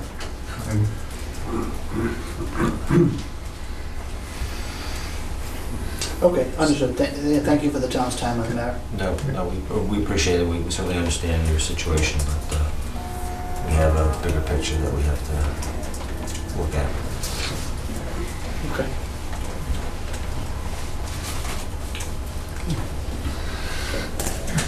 Okay. Thank you for coming. Thank you. Thank you. Next up on our agenda is an update on the property and sign at 626 Main Street, formerly the Salt Box. Frank, come on down. How are you this evening? Good, Frank Patterson. Stand what side? Stand. Don. Larry Delane. Larry. Mike. Mark Sprague. Mark. How you doing? This is my son, Bud. Hi, Bud. Hey, Bud. My son's nickname is Bud. Yeah. And you fixed my son's car several times. I think I fixed a lot of people's sons' cars. So basically, what I'm looking to do is use a sign that was existing and just put this heading on the top. And I'm not going to put the center. My sign person gave me these copies, but I just want to put basically a Facebook address on it. I've had quite a bit of people stopping by, calling my shop, calling my house, asking to rent space or whatnot, and I just figured if I could put something up that would direct them to a place where they could leave their comments and questions while I did the renovations, it would be a lot easier. So what are you gonna have instead of the hanging sign? You're just gonna leave that open? I'm gonna leave that open. I took that sign down. It said the Salt Box. Yeah, that's the original picture they have, Right. Frank. I gave them this one. Oh, you get the original, Well, I'm I sorry. gave them this one. That's, Okay, no, yeah. that's fine. So So that's coming out. the oval's coming out. The oval's out. I took that out, Okay. and I don't plan to put that back up. I just plan to... Do you need the address here twice, the email?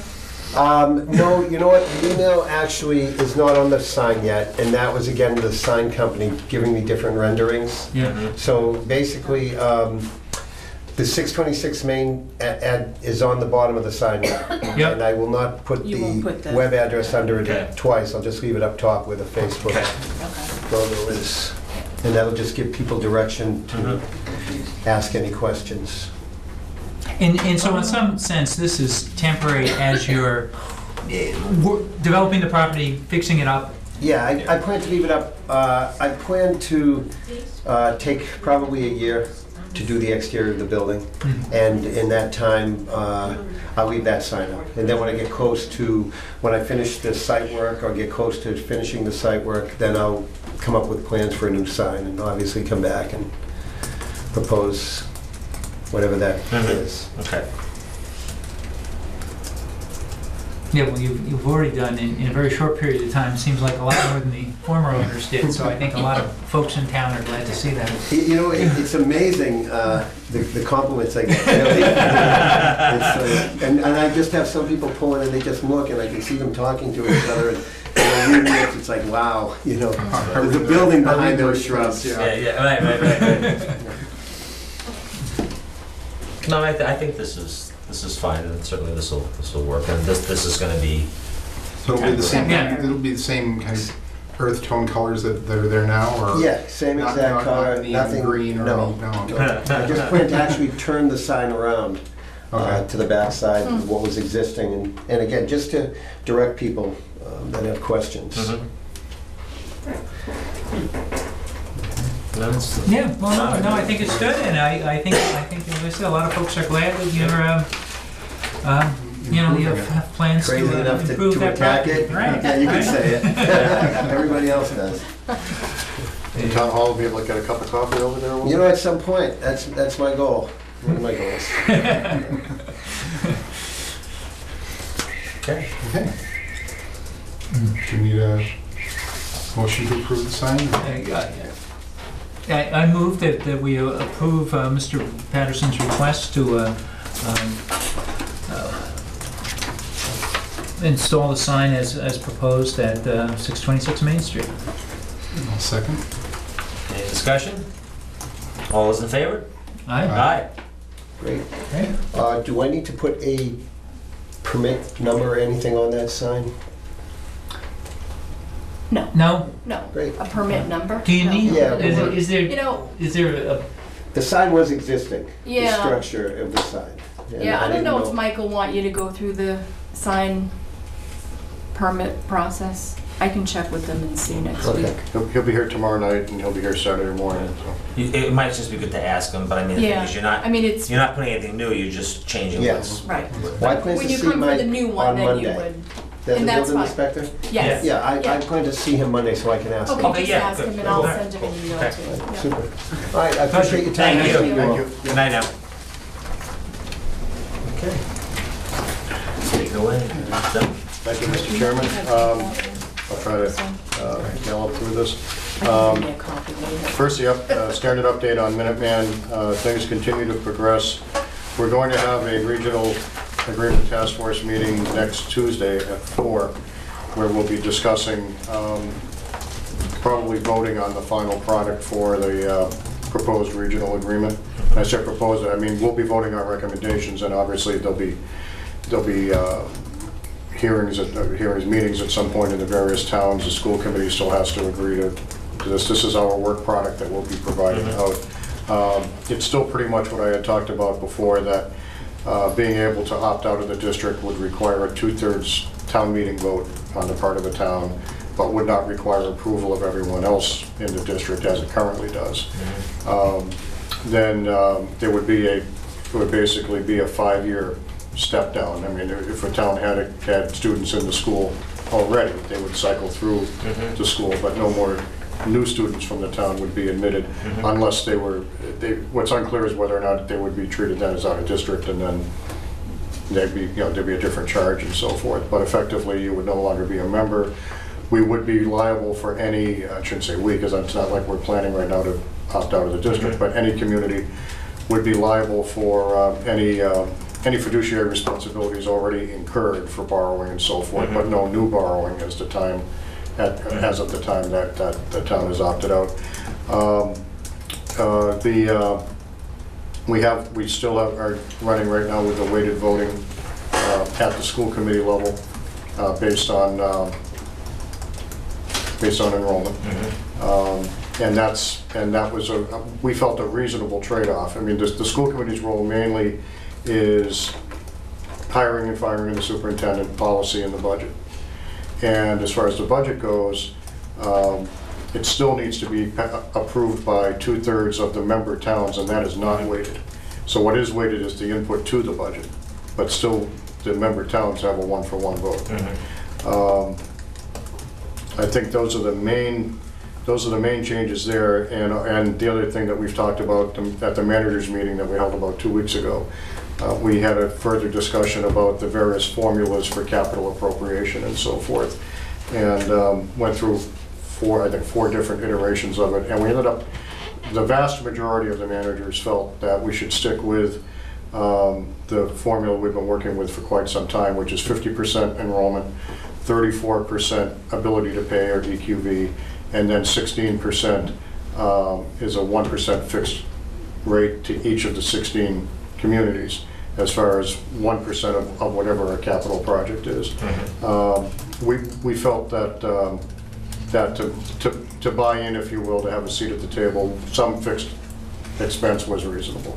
The larger communities would have liked to have seen more. Smaller communities would have liked to have seen none. In a perfect world, I would have preferred 50% student population, 50% EQV. But I know that doesn't sell in the larger communities, and the other small town administrators agreed. And so it was a compromise that we reached, which I actually think is fair. It would increase our expense minimally, relatively speaking, based on the way capital apportionment is done now versus the new model, with the projection of, I think, a $65 million school project. We're looking at an additional approximately $8,000 a year based on our assumptions. So it's not a huge impact. It's an impact, but not a huge impact. The other models that were presented, we were into 5 figures increase. So I think the small towns made a good case there. Discussion at the most recent building committee meeting, and this will be discussed again at our next building committee meeting. There were initial proposals on not just renovating the existing structure, but building new. And certainly, anyone who's ever gone through a construction project understands that building new is frequently cheaper than renovating what's there. There have been no costs affixed yet. I mean, we've seen programmatic charts as to the impact of how we would lay things out, how it could impact wetlands, and how we need to buffer that. In conjunction with building new or renovating, there's also still the ongoing discussion of a student population of 435 versus 800, because the SBA has required an assessment of both. And we're wrapping up that study. The district is wrapping up that study now. There's also been much talk of isn't the right size 600 or 650, you know, not having it 435, so there are programs that just can't be offered because of economy of scale, and not 800 because we don't see that type of student population now, and if new communities don't join, we won't. So that's sort of a build it and they will come sort of approach. So I'm not sure that 6 or 650 may not hit the table at some point as well, but that's not what the state is paying for to evaluate. One major roadblock continues to be out-of-district students. And right now, out-of-district students pay slightly less than in-district students to belong. And the last number that we saw coming out of the commissioner's office is that number will become lower. And which flies in the face of logic as far as the town administrators are concerned. That makes no sense at all. In round numbers, I believe the student spending just for enrollment, what's the word I'm looking for? Just to enroll, the tuition, not counting busing or anything like that, is about $19,000. The figures that we saw implied that the commissioner was going to be, or the state was going to be proposing to lower out of district to 16.5. So that provides no incentive to join the district. If anything, out of district in my mind should be higher. So that's an incentive to withdraw from the district and just go in out of. Exactly. Now, one creative idea that was brought up at our last meeting, I thought it was extremely creative, because the other issue relative to out of district is, as you know, it is illegal to assess capital costs to out of district communities. But what was thought of was an intermunicipal agreement, that if a community signed an intermunicipal agreement to accept such charges, that could be legal. And the possible hammer along that, with that is if we don't, any out-of-district community that doesn't agree to sign an intermunicipal agreement may be denied access to the school. So you could have pretty angry parents out there that want to send their kids to the school that didn't. Now, what we were sure of was if a town voluntarily signed an intermunicipal agreement, that would be legal. If a town was denied access because they refused to sign the intermunicipal agreement, we weren't quite so clear that that would be legal. And the district is working with the state to try to clarify that. But that would be one way of dealing with proper apportionment of capital cost to out-of-district students. Well, I mean, what's the rationale of an out-of-district student paying less than we're paying? I can't explain it. That makes no sense. It should be much higher, and there should be incentives for them to sign this agreement so that the cost... Or to join the district. Or to join the district. Well, as I say at every meeting, membership should have its privileges, and it should. And if you're not a member, then it should cost you more to attend. I couldn't agree more. Well, our privilege is paying more. That's right. So there's been a lot of activity. We've got a lot of meetings coming up in September, but I think we're getting very near some decision points. And we are, the district is going to be doing some modeling on if there are 3 communities out there that we've been trying to entice to join. And if community A joined, what that would do to the tuition levels if 2 communities or 3 communities, so we try to do some modeling there. But again, it's unclear what incentive they would have to join right now. So if you have any questions on that, any other questions? Then next is the first draft of the special town meeting warrant off the presses. Yesterday was the deadline for town departments to have articles into us. Do you have a copy of that? Yes, it's coming down. Thanks. So we Did you print yours? Yeah, I've got mine. Here you go. Thank you. So this is first of all my recommended layout. I try to keep something for the end to have folks stick around. Keep the crowd there. Have folks stick around for the 50-50 drawing at the end. So I tried to basically have a progression here. Obviously, we start off with the unpaid bill. The article that I had previously told you the assessors were sponsoring, which mirrors pretty much articles that we had at the annual town warrant for the treasurer's position and the town clerk's position. A very slight amendment to the dog bylaw, which changes the wording. The current wording says a packet collection of more than 3 dogs. It should actually say a collection of more than 4 dogs to mirror what the state law is. Next is a slight modification requested by the planning board to the dimensional regulations for the barn, stable, and carriage house preservation bylaw. So that again appears to be pretty minor. The Conservation Commission has requested Article 5, which is the assignment of a conservation restriction on land relative to a very small piece of land up at Sept. It's 100 acres. Yeah, but the actual area that we need the easement for is small. But I think it's the restriction on the whole property. It's the whole restriction, the whole conservation restriction. It impacts the whole conservation restriction. It does. You're right, it does. I mean, there is an easement that we're going to be dealing with, but that's separate from the issue. And this needs an act of the legislature. It would almost be easier to have the town keep the restriction and let the trust own the property.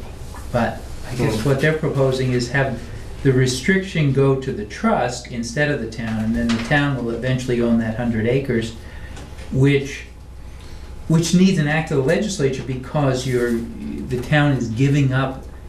Even though we're going to get it at the end, we're on some level giving up a conservation restriction. So.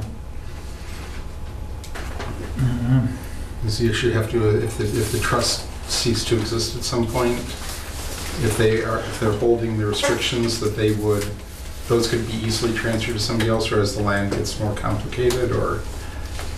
No, I don't know why, I think Okay. Or this is it's just probably the way it's just that, normally done.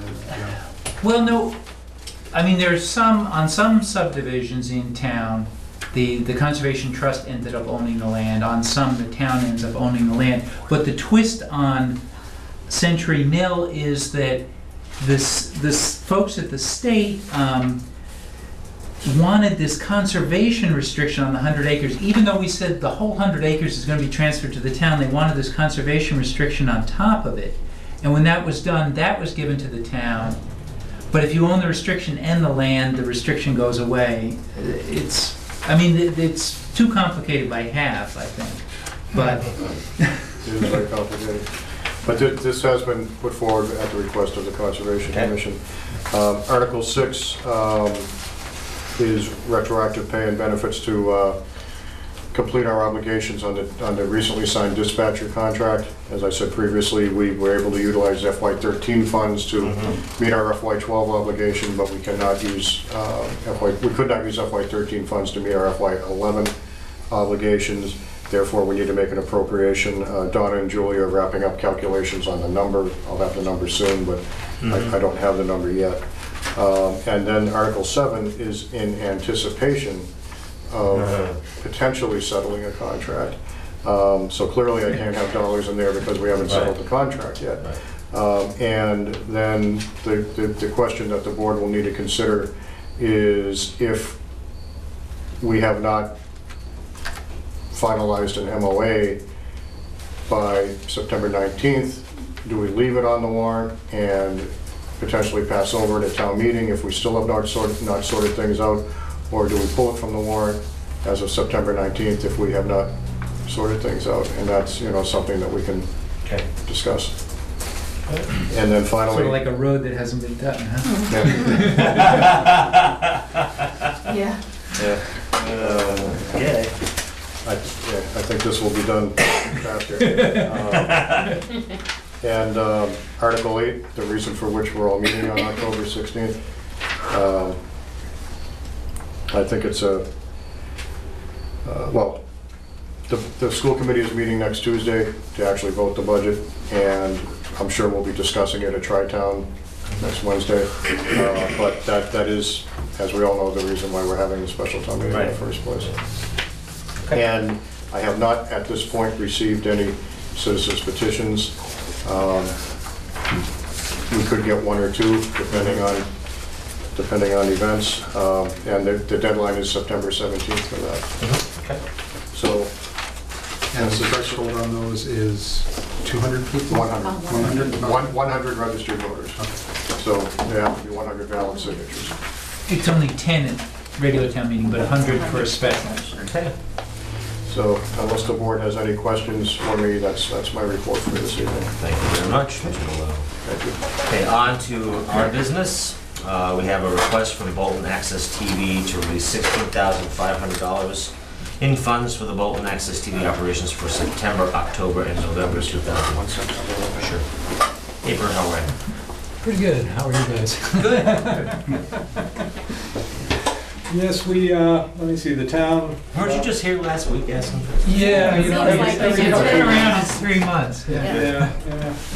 And the town received $16,568.83, and this quarter I've decided to round down. So we're asking for $16,500 to fund operations, and that will still leave the town with $44,862.88.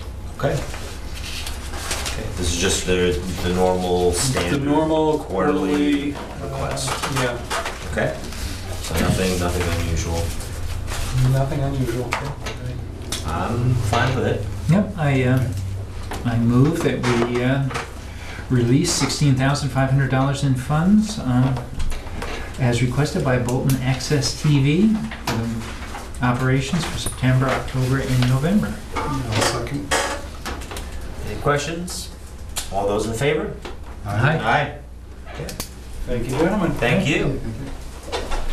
Next up, we have a recommendation from the town clerk to appoint Carol O'Lawton to the Board of Registrars, term expiring June 30th, 2016. I'm going to assume... This is actually a reappointment. Reappointment, okay. Okay. But did we have to advertise anyone? No, this is a Just reappointment. It's just that we had not had a response from Okay. our previous, All right. with the entire list. So. Sounds good to me. I move that we reappoint Carol O'Laughlin to the Board of Registrars for a 3-year term ending June 2016. I'll second. Questions? All those in favor? Aye. Okay. Next up is a recommendation of the Conservation Commission to appoint Brian Berube to the Conservation Commission, term expiring June 30th, 2016. This is a new appointment, and yes, we have been advertising. Okay. All right, and we have a letter saying that they voted unanimously to recommend him. Okay. And Andy's been serving as an associate member? Yes, he has, since June. Okay. Well, I'm glad. I mean, there was times when they had hard time finding people on the Conservation Commission, right? Yeah. I move that we appoint Brian Berube to the Conservation Commission for the term ending June 2016.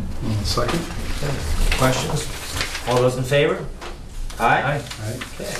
Next up is recommendation to appoint James Owen, associate member to the planning board. This is reappointment. Reappointment? Okay. Cool. All right, we're fine with that. I move that we reappoint James Owen for, is this a 2-year term? I think it's 2, yeah. It is June. As an associate member of the planning board. Second. Okay, any questions? All those in favor signify by saying aye. Aye. Aye. Okay, next up is appointment of EMTs. The reason this is on there is because it's really a discussion point. Annually, the board does reappoint all of our EMTs. There's been some discussion about whether or not that's even necessary.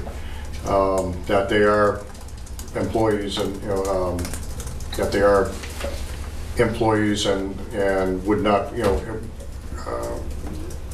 not dissimilar to actually a firefighter or a police officer for that matter. So it was more a discussion point for the board to just to consider, and we've had this on for a while. We've kicked it out a couple of times.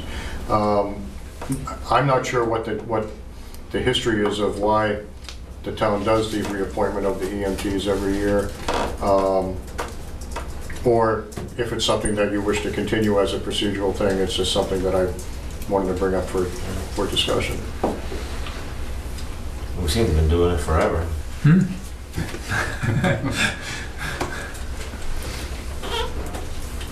I'm not offering a compelling reason not to. Right. It just seemed like the question has been asked.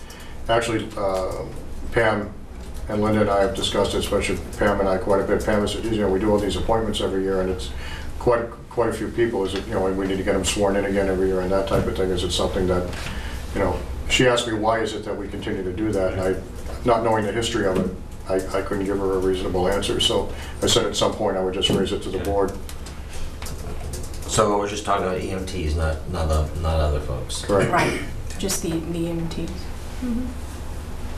I mean, it's... As I'm saying, I'm not running into a problem. Yeah. I'm not offering a reason to not continue doing it. It's just, it was a discussion that Pam and I had, and we do it once a year. Takes a few minutes. Well, a few minutes of our time, but it sounds like a lot more. A lot more on their time. Yeah. Putting up the cards and stuff. And getting the. But then, I mean, Well, we're not EMTs, doing there's the some cards. turnover. We don't do the cards anymore. Oh, but getting the people to come in. To come in and- to and- be sworn in Yeah. is more of where the time is spent.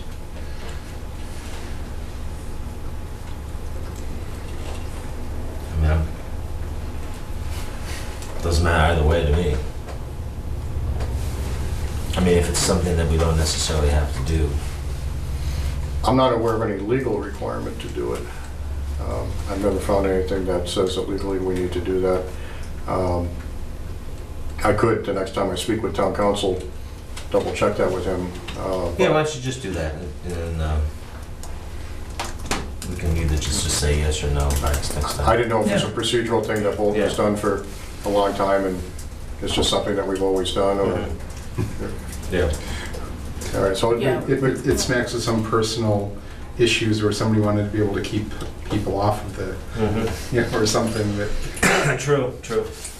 We can defer it for now, and I can get you, Okay. I won't spend money just on that, but while I'm speaking with him about something else, I'll throw that in as a bonus. Okay. Okay, and then next, since the warrant is laid out, I didn't know if the board wanted to vote their recommendations on these articles tonight, or since the chairman is unavailable for the meeting on the 19th, if you wanted to vote the recommendations on the final warrant on town meeting floor. Well, the board always meets before town meeting anyway. You could vote your recommendations before town meeting and then offer them one at a time as the articles are presented. Tentatively, we're meeting again, well, this has to The be... 19th, and that's the night that you're signing. Right. So if we want to take a look at it, we can make our recommendations that night as well. You can. Yes, Except you you're not can. here. We can do it one of two ways. But you're We not can here. either do the recommendations tonight, or if you want to take the time and wait to see the final version, which at this point would only be, I think, citizens petitions, Yeah. then you would vote your recommendations at your meeting, which is posted immediately before special town meeting, and then offer them one by one. All right, yeah, I can't make that, the meeting on the 19th. You want to do what we can do now? Yeah, I mean, this is pretty straightforward, Yeah. so we should be able to. All right, so the first one is, Article 1 is to unpaid bill for fiscal year 2013. Basically, it's $300 that we owe the Sterling Fire Department. I move that we recommend approval of Article 1. I'll second. Any discussions? All those in favor to vote to recommend, say aye. Aye. Aye.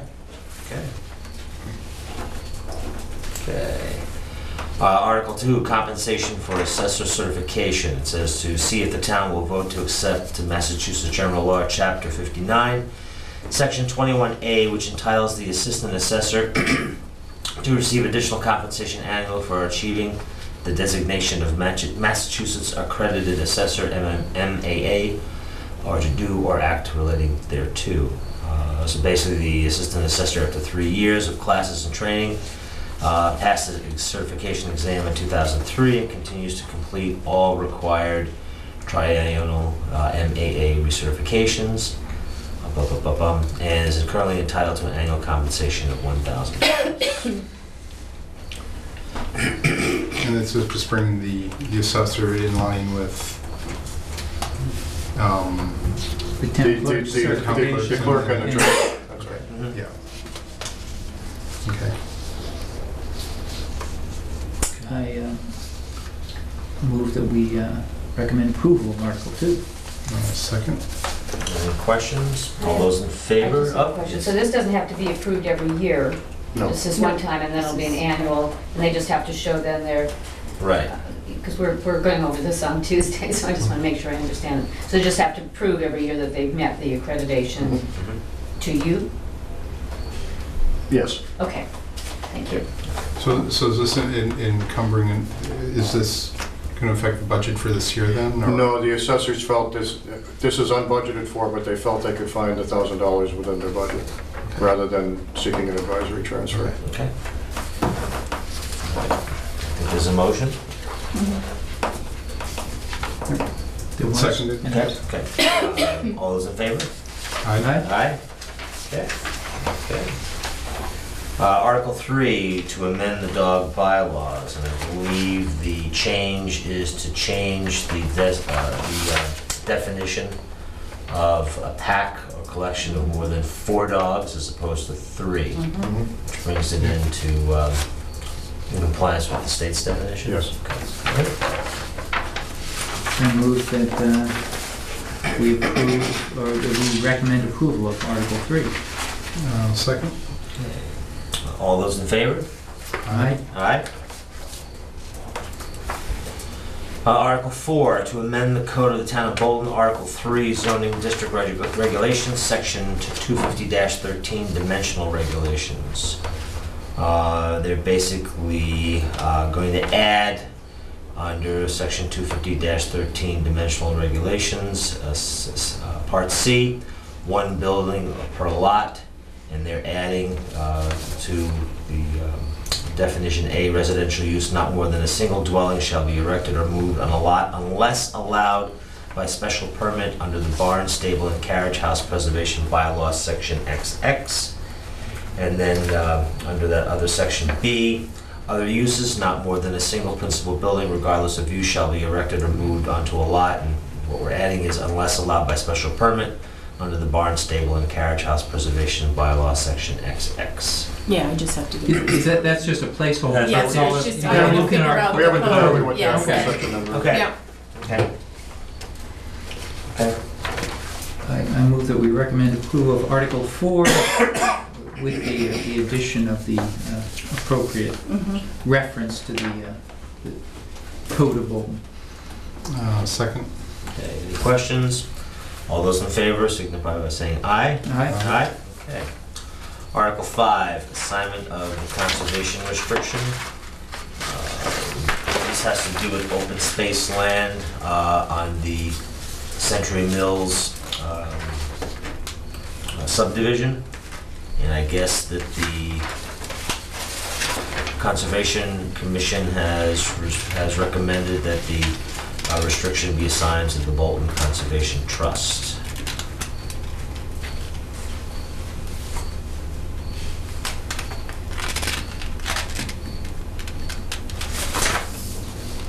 Any questions, gentlemen?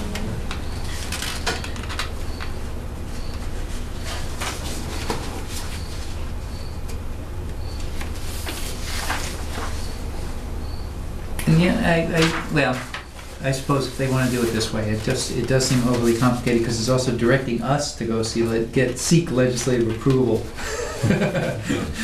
But it might have been interesting to hear from you why we couldn't do it the other way around and let them hold the trust hold the land and the town hang on to the restriction. But if they want to do it this way, I suppose I'm okay with it. Actually, the developer doesn't want to deal with the trust as part of the issue.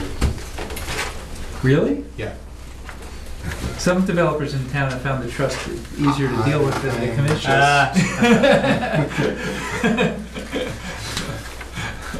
Okay. But in any event. Maybe because of the culvert situation. So I move that we recommend approval of Article 5. Second. Any discussion? All those in favor signify by saying aye. Aye. Aye. All right, well, we don't have the dollar, so we'll pass over 6, Article 6 and Article 7. Well, 6 actually, we're obligated to fund since we've already signed the contract. Okay. Subject to you putting a dollar. Yes, yeah, there won't be a blank check. Okay. All right, so Article 6, retroactive pay and benefits dispatch contract. To see if the town will vote to appropriate sum of money to be determined to meet the town's contractual obligations for FY11 for the recently negotiated dispatch union contract. Do you have a sort of approximate order of magnitude, or don't you want to? I prefer to not. All right. Okay. Because that would be from memory, and I could be wrong. Okay. And Donna, Julie are still making some All right. final adjustments. Okay.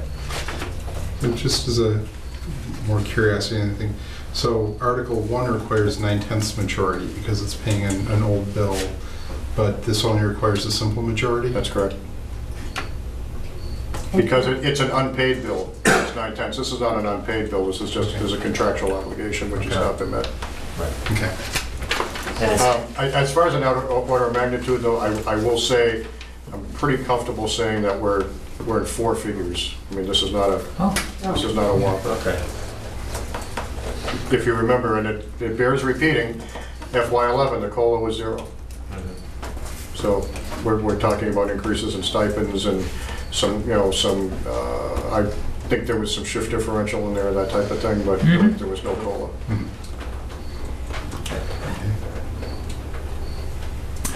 I move that we recommend approval of Article 6 and that we insert, once the number is calculated by the town accountant, that we insert whatever the contractual number is. I'll second. Okay. Any further discussion? All those in favor? Say aye. Aye. Aye. Aye. Okay. Now, you may wish to hold off on Article 7 because this is still a placeholder. So- Okay, all right, fine, we'll skip over that. Okay. Last on the list is Article 8, Neshoba Regional School District Assessment. Okay, to see if the town will vote to raise and appropriate or transfer from available funds the amount of $200,188 to fund the remaining balance of the Neshoba Regional School District Assessment for FY14. And the reason we have to do this is that when the district submitted its student enrollment figures to the state in the spring of FY13, they made a slight error resulting in 75 students not being reported. So that they've made that correction and our assessment needs to be adjusted. Now, what was the rationale for not just bumping up our budget by this? Because we had not, the governor's formula had not been finalized, and the district was, the superintendent was uncomfortable in making an assumption. We didn't Well, and Gary looked at that. I mean, we were trying to think of ways to avoid the special town meeting, and we just, it didn't seem like he could come up with one. Yeah, he really couldn't. Yeah. Really couldn't. Alright. It seemed odd, but we couldn't. Yeah. Though this number, the 200,188, is a little less than what the estimates. It is, the estimated range, if I recall correctly, was somewhere between 230,000 and 330,000. Right. No, so that's good. I move that we recommend approval of Article 8. I'll second. Okay, you were sure about that? That was a little. Any discussion? Okay. No, and just, I mean, and actually, this is gonna be a question for the track-town meeting, is the school was able, like, they built a concession stand for the school. And, somehow magically they found the money in their budget to do that. What other slush funds are built in here that, that we're funding that they need to get reined in on, to put it bluntly? Right, no, it's, you raise a good point, and I think, in the past, there hasn't been a lot of real deep scrutiny of the budget. Mhm. And I think we've had a number of discussions, and we may wanna try to do a bit more. Sick David So- Lindsay on it. So now that We're going to deep now.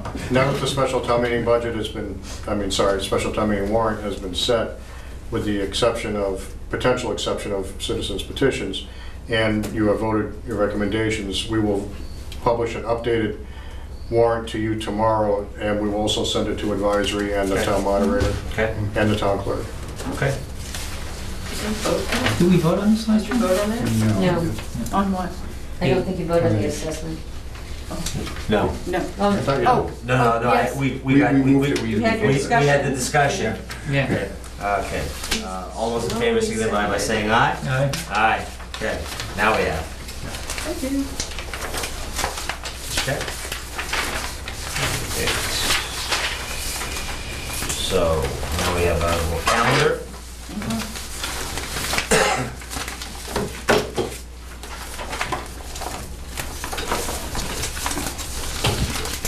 So I was thinking that if we stuck with the every other week schedule, we would be meeting October 3rd and October 17th. I didn't know if it was more desirable to meet October 17th, which is the night after special town meeting, or meet October 10th and 24th if you wanted to meet the Thursday immediately preceding special town meeting in case there was anything we wanted to deal with, so. That might be a little bit better.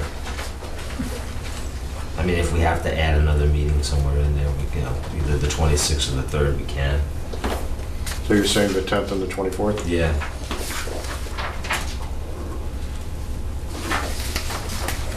Is that all right with you guys? That's fine. What did it used to be? It wasn't anything, we hadn't set the calendar yet. So then then the question that raises is then for November, would you want to do November 7th? Well, you're not going to And meet on the Thanksgiving? 21st. Yeah, we're not going to do it.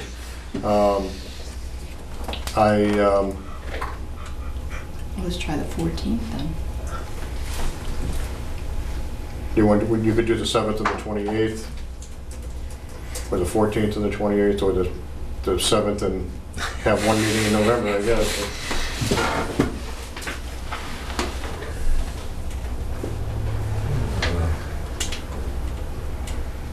It's Christmas fall All right, well, if you look at December, then. Yeah, because we got. if you just try, we're not gonna meet on the 26th, most likely, so No. the better days would be the 19th and the 5th. So if we did that, so then that would sort of dictate that, Just the 14th? Just the 14th? just the 14th maybe. Yeah.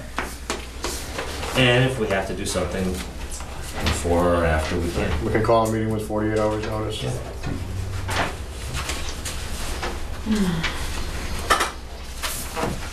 Do you want to go into 14 now, or do you want to wait and do the remainder of 14 in December when your schedules are more set? Yeah, why don't we do that? I mean, we're good to the end of the year. Yeah, that's fine. Okay. Good. And we have no minutes today. Yes. Yes, we Oh, we do? do. Oh, wow. Yep. We're maintaining the tradition.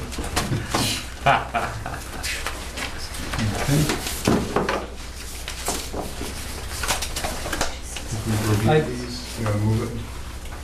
Yeah, I move that we accept the minutes of August 15th, 2013. I'll second. All those in favor? Aye. Aye. Okay, cool. You weren't there, but I wasn't there. Okay.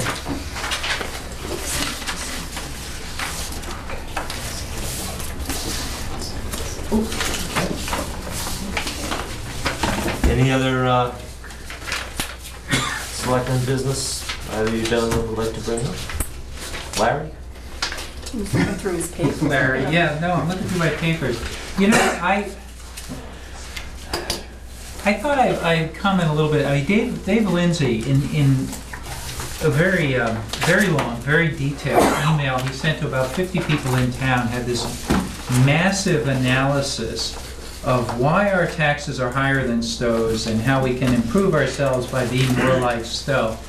And I think it's useful to note that Dave has overlooked the biggest reason that our tax rate is higher than Stowe's is that in the last 7 years, Stowe's valuation has stayed essentially the same while ours has dropped by about 11%.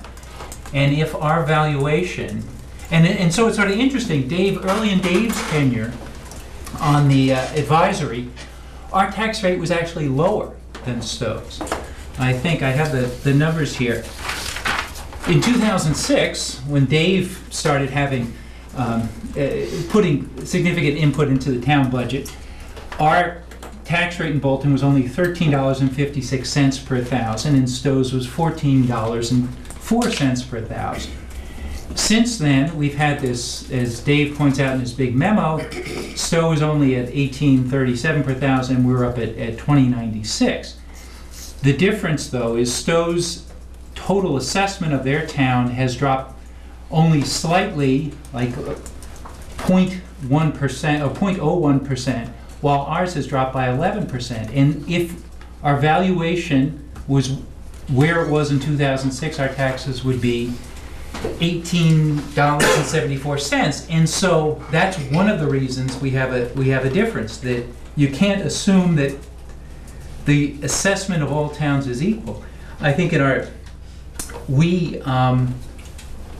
rate is probably going to go up again, because I think the assessors are going to, unless they have a big increase in the total assessment of the town, it's they're using data that's a year old, and even though sales are now up and real estate prices are up, that's going to take a while for that to be reflected.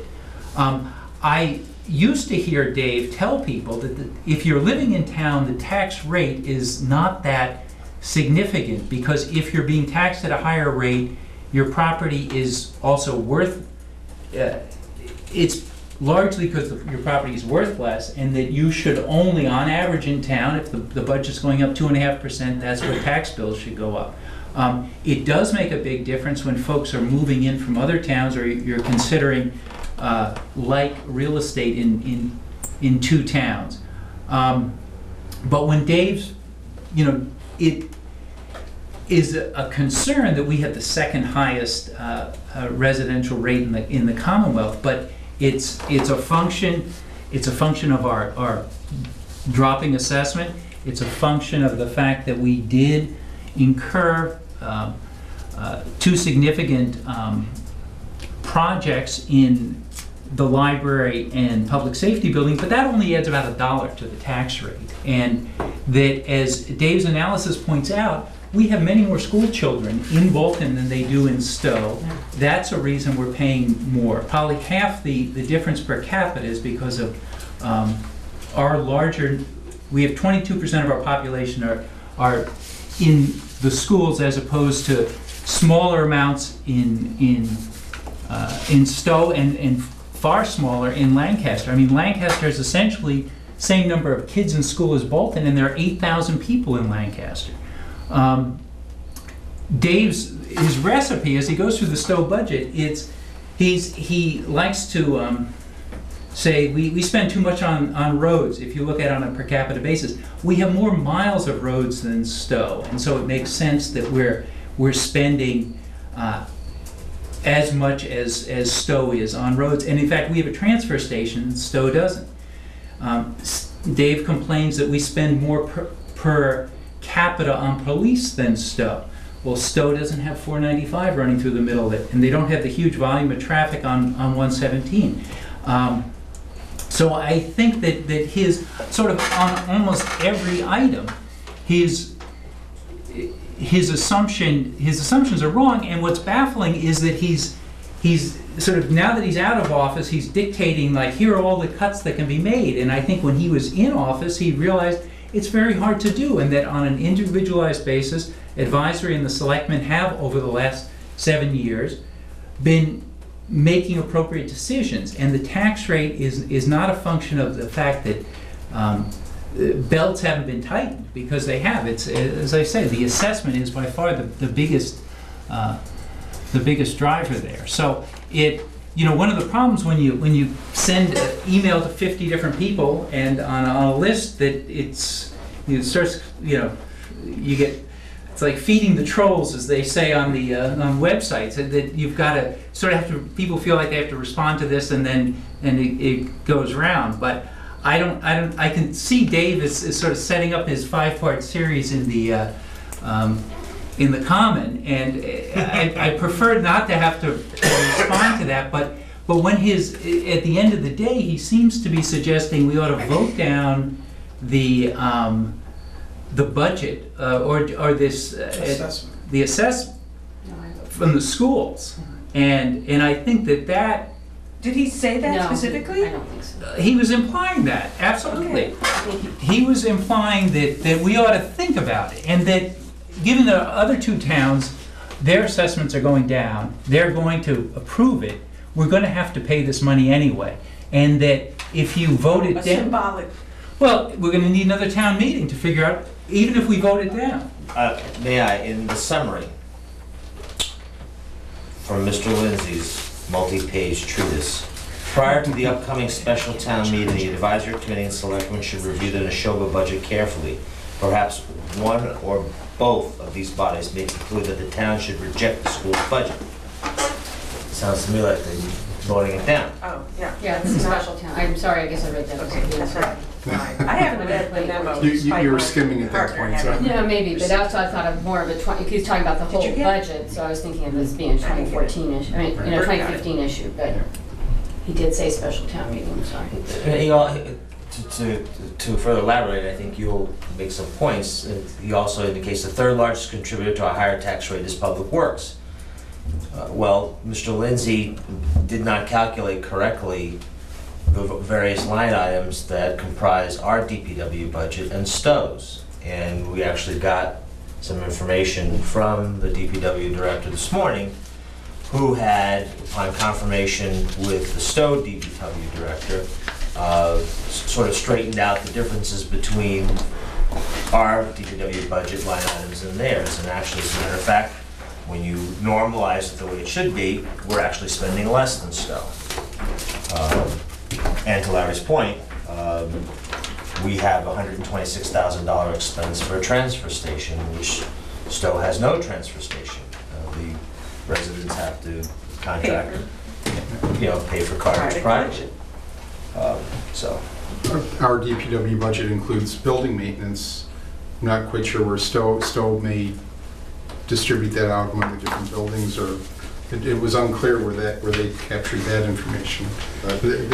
There's a variety of things like that that are not, you can't just take the two budgets and say these, DPW budget, we're spending more, because you need the details under there. I will certainly give Dave the courtesy of a response with the DPW figures tomorrow morning, and as much as I really do, in all seriousness, dislike sending information to broad distribution lists and doing a reply all, which really, I hate doing reply alls like that, but in this case, I think everyone needs to see the detailed information that Harold has provided me, and so I will be doing that tomorrow morning. I think the other thing that you had mentioned, over the last several years, we've built the library addition, we've built public safe, we've built the treatment plant. I think we're still paying off Sawyer, so we have some expenses like that are built into we're already paying off. Stowe hasn't added their new school into their budget, so there's going to be a big hit there for them going forward. So you can't. That's where you can't just say our debt service is higher, we need to stop spending anything. It may be high, we need to look at it, but it's not quite the apples to apples comparison that it needs which out we to do, and we've gone 2 years now without, borrowing. Yeah. But I think that one on the reply all, I agree. I mean, even some of the emails that get sent out, it's a combination of present people involved with these committees, past, and just a collection of whoever in town. And it would be nice that email was more targeted towards, if he felt compelled to send it to advisory and send it to the selectmen, and let's go from there. But the only counter to that, I think, would be that there are these 50 people out there that have the copy of what he sent out, and if we're Oh, no, I think that's why he's talking at the beginning. I'm talking in general, yes. Yeah, so Mr. Delaney's point, where he's setting the stage for, the Bolton Common. Right. Well, It's entertaining. Right. Well, not only that, but the fact that it was distributed to as many people as it was, is that Mr. Lowe has spent a significant amount of time over the last couple of days fielding phone calls and emails from many people on those lists who, some of them don't have a clue of what's comprised in the town budget and are asking questions.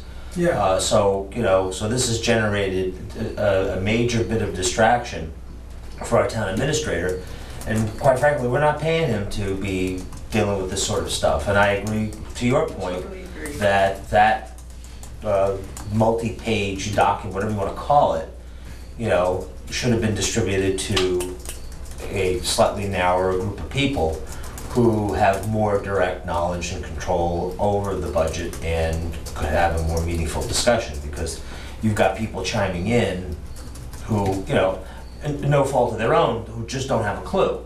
And, No, it is their fault. No, I mean, they were sent something and they're asking questions. I mean, that's. Have they been to town meeting? Don't know. I mean, Yes. no, I'm just gonna say that I think that the budget's complex. What makes it up, as you were saying, is very, complicated. Doing all these comparisons. It's even more complicated. Makes it more complicated, maybe not all that relevant. So it's important to understand all these components, and it's hard to do through emails. Right, and you can make whatever argument you want, depending upon how you use the numbers. Absolutely. Absolutely. Totally. And Dave is also famous for urging borrowing for a $12,000 copier. And, you know, for him now to say that we should never borrow, avoid borrowing at all costs and do everything within 2.5, I just think that's, you know, that's unrealistic. If down the road the town has to buy a fire truck for $500,000, we're gonna be hard pressed to find $500,000 in places to cut to pay for that. And so it's, you know, for somebody who used to say how cheap it was to borrow money, I mean, we see this big change in the strategy. But,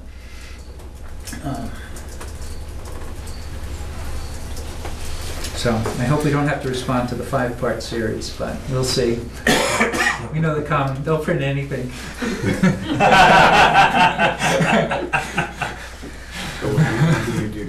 Okay. All right, so anything else you gentlemen would like to get off your chest? All right, so we're done with our business, but we do have, we will need to go into executive session. The executive session is pursuant to Mass General Law, Chapter 30A, Section 21A, subsection 3, to discuss collective bargaining because an open meeting may have a detrimental effect on the bargaining position of the public body and potential litigation, and we will not be coming out of executive session to go back into open session. No potential litigation, right? I was gonna say. Yeah, And no potential. potential. litigation. Yeah, no No, potential. that's a standard yeah. coverall, but no, we are not, There is no such thing as potential litigation. no, there is no, I don't know how the potential. I'm just reading what I was told to Yes. read. It's not. I'm reading from the open meeting law. All right, there's either litigation or there's not. Right. It's a true false type of thing. Okay. We will correct that in the next executive Okay. session.